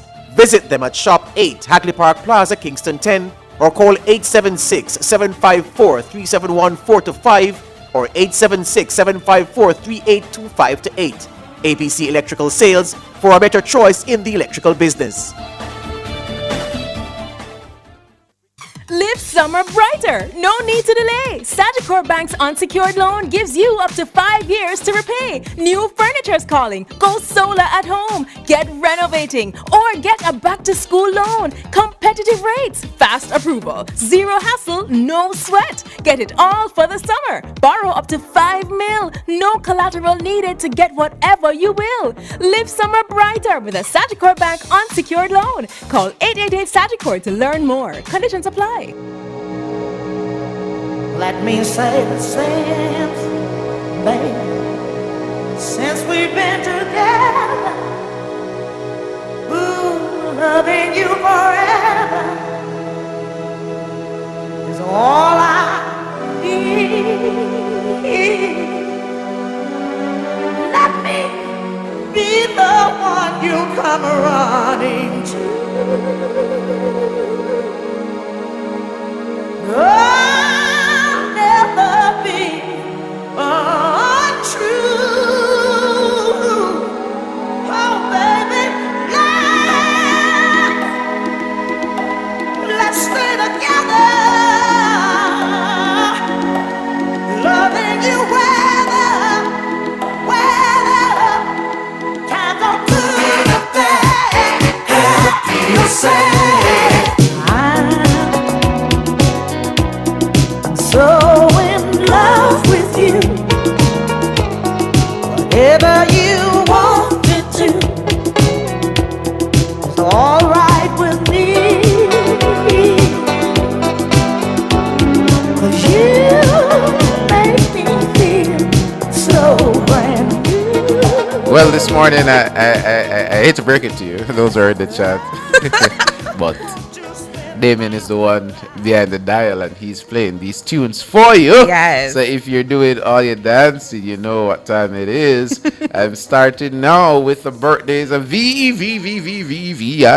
Happy birthday greetings to Lynette White, the CEO of Shaheen's Homestyle Kitchen. On your special day, I wish you a lifetime of smiles, a heart full of dreams, and adventures that make life worth living. Have a fantastic birthday and an even more incredible year from your one and only Kim and your nationwide family. Lynette, happy birthday to you. A very special happy birthday to you. And I hope you enjoy your day. You know what time it is. Just have fun. Just live it up and, you know, do the do. And that's it for you, Lynette. Happy birthday. Let me keep the same energy because it's happy birthday greetings going out to Sergeant Tyrone Purcell Wellington at Kingston, Mr. Donovan Fairweather from Trelawney, Mrs. Colleen Burns Wiggins at Falmouth, Mr. Roger Clark also at Falmouth, Mr. Oral McNaren at Mobay, Mr. Kim Roy Smith from Kingston, and Chad Palmer also from Falmouth, Karen Watt from Gregory Park, coming from Sergeant Wayne Wallace from the Trelawney Police Division. So happy birthday to you all. We hope you have an amazing day, good vibes and good energy. And Annie Smith in the chat, it's not Damien Scarlett, it's Damien Cunningham, who is our musical maestro for it today. Yeah, I'm going over to Facebook. Mark Shields, it's your birthday, Mark. A very special happy birthday to you. Opal Lee, happy birthday to you. Rochelle Dixon Gordon, happy birthday to you. Kamar Daswell, a very special happy birthday to you. Sophia Moodle, happy birthday to you. Nadine Bryan, happy birthday to you, Nadine. Sabrina Skiles, happy birthday to you. Sasha Gay Stevens, it's your birthday, happy birthday to you. Tiffany Henderson, happy birthday to you. And Keisha Douglas, a very special happy birthday going out to you. Happy birthday. I also have to pause here and give happy birthday greetings to my darling nephew, Kahir Shields, who turns 11 this morning. Happy birthday greetings coming from me, Auntie Tammy, all of your aunts, your Uncle Nathan, Mommy and Daddy, and of course, all of your family. We love you so much, Kai, and we hope you have an amazing day today. And of course, Auntie Tammy will be treating you for this weekend. Arlene Rowe in the chats. Happy birthday, blessings to friend Ryan Morbsby from Islington, Portland, that lives in the US. Wishing you many more blessed birthdays. Ryan, it's your birthday. Very special happy birthday to you. Let me see. Is there any more in the chat? Yes, Lady Smiley says happy birthday to Macadia Powell of TPDCO, Ocherius office, wishing her long life, impeccable health, happiness, and God's richest blessings, full of joy to the max. Happy birthday to you, Lady Macadia Powell from TPDCO. Blessed Marcia Favor is saying happy birthday to Lorraine Johnson, wishing her blessings. A very special happy birthday to you, Lorraine. And Vivian Campbell is saying happy birthday to my niece Prudence Bundle, coming from the family and friends. Have a blessed day. Happy birthday to you, Prudence. Arlene says happy birthday blessings to her friend Ryan Morbsby from Islington, Portland, and he lives in the US, wishing for you many more blessed birthdays. So happy birthday to you, Ryan. We hope you have a great day today. Happy birthday to Rosemary Walker. I wish for you all the best and for God's richest blessings to you. That's coming from Gatti MC. Of course, a very special happy birthday to you, Rosemary. We're still going through the chat to see if there are any other birthdays. Coming. I see one here. Happy birthday. Blessings to my second child celebrating her 45th in Queens, New York.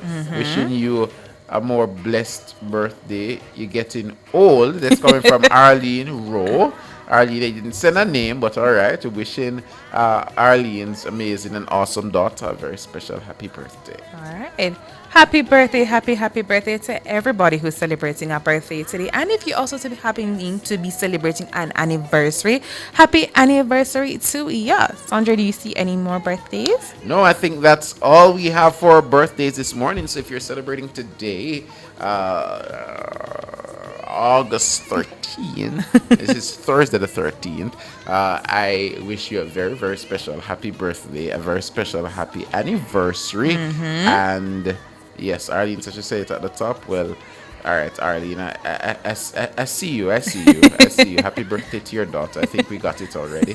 Great. So, yeah, that's all the time we have for birthdays. Yeah, and of course, we're winding down, Sandra. You know, all good things must come to an end. So, our time here is coming to an end. But we also have to give lots of thanks to our super editor, Kimon Thompson, Tana Thomas in the newsroom, our technical operator, Damian Cunningham, our videographer, Nigel Austin, our super amazing producer, Michelle McCrae Smith, you, our amazing listeners, our viewers, and to all our sponsors. Thank you so much for making another Thursday here at Nationwide this morning impeccable and amazing with good energy and good vibes. My name is Tomoe Campbell. I'm Sandra Roden. And that's for Nationwide this morning. Good morning.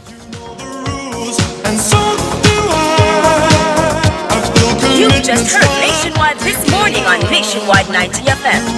Get this from any other guy. I just wanna tell you how I'm feeling. Gotta make you understand. Never gonna give you up. Never gonna let you down. Never gonna run around and desert you. Never gonna make you cry. Never gonna say goodbye. Never gonna tell a lie and hurt you. Fearless and fair. Nationwide 90 FM.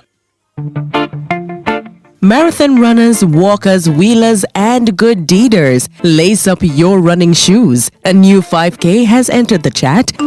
The Forestry Department recently launched its inaugural Urban Forest Run, aimed at not only getting us moving, but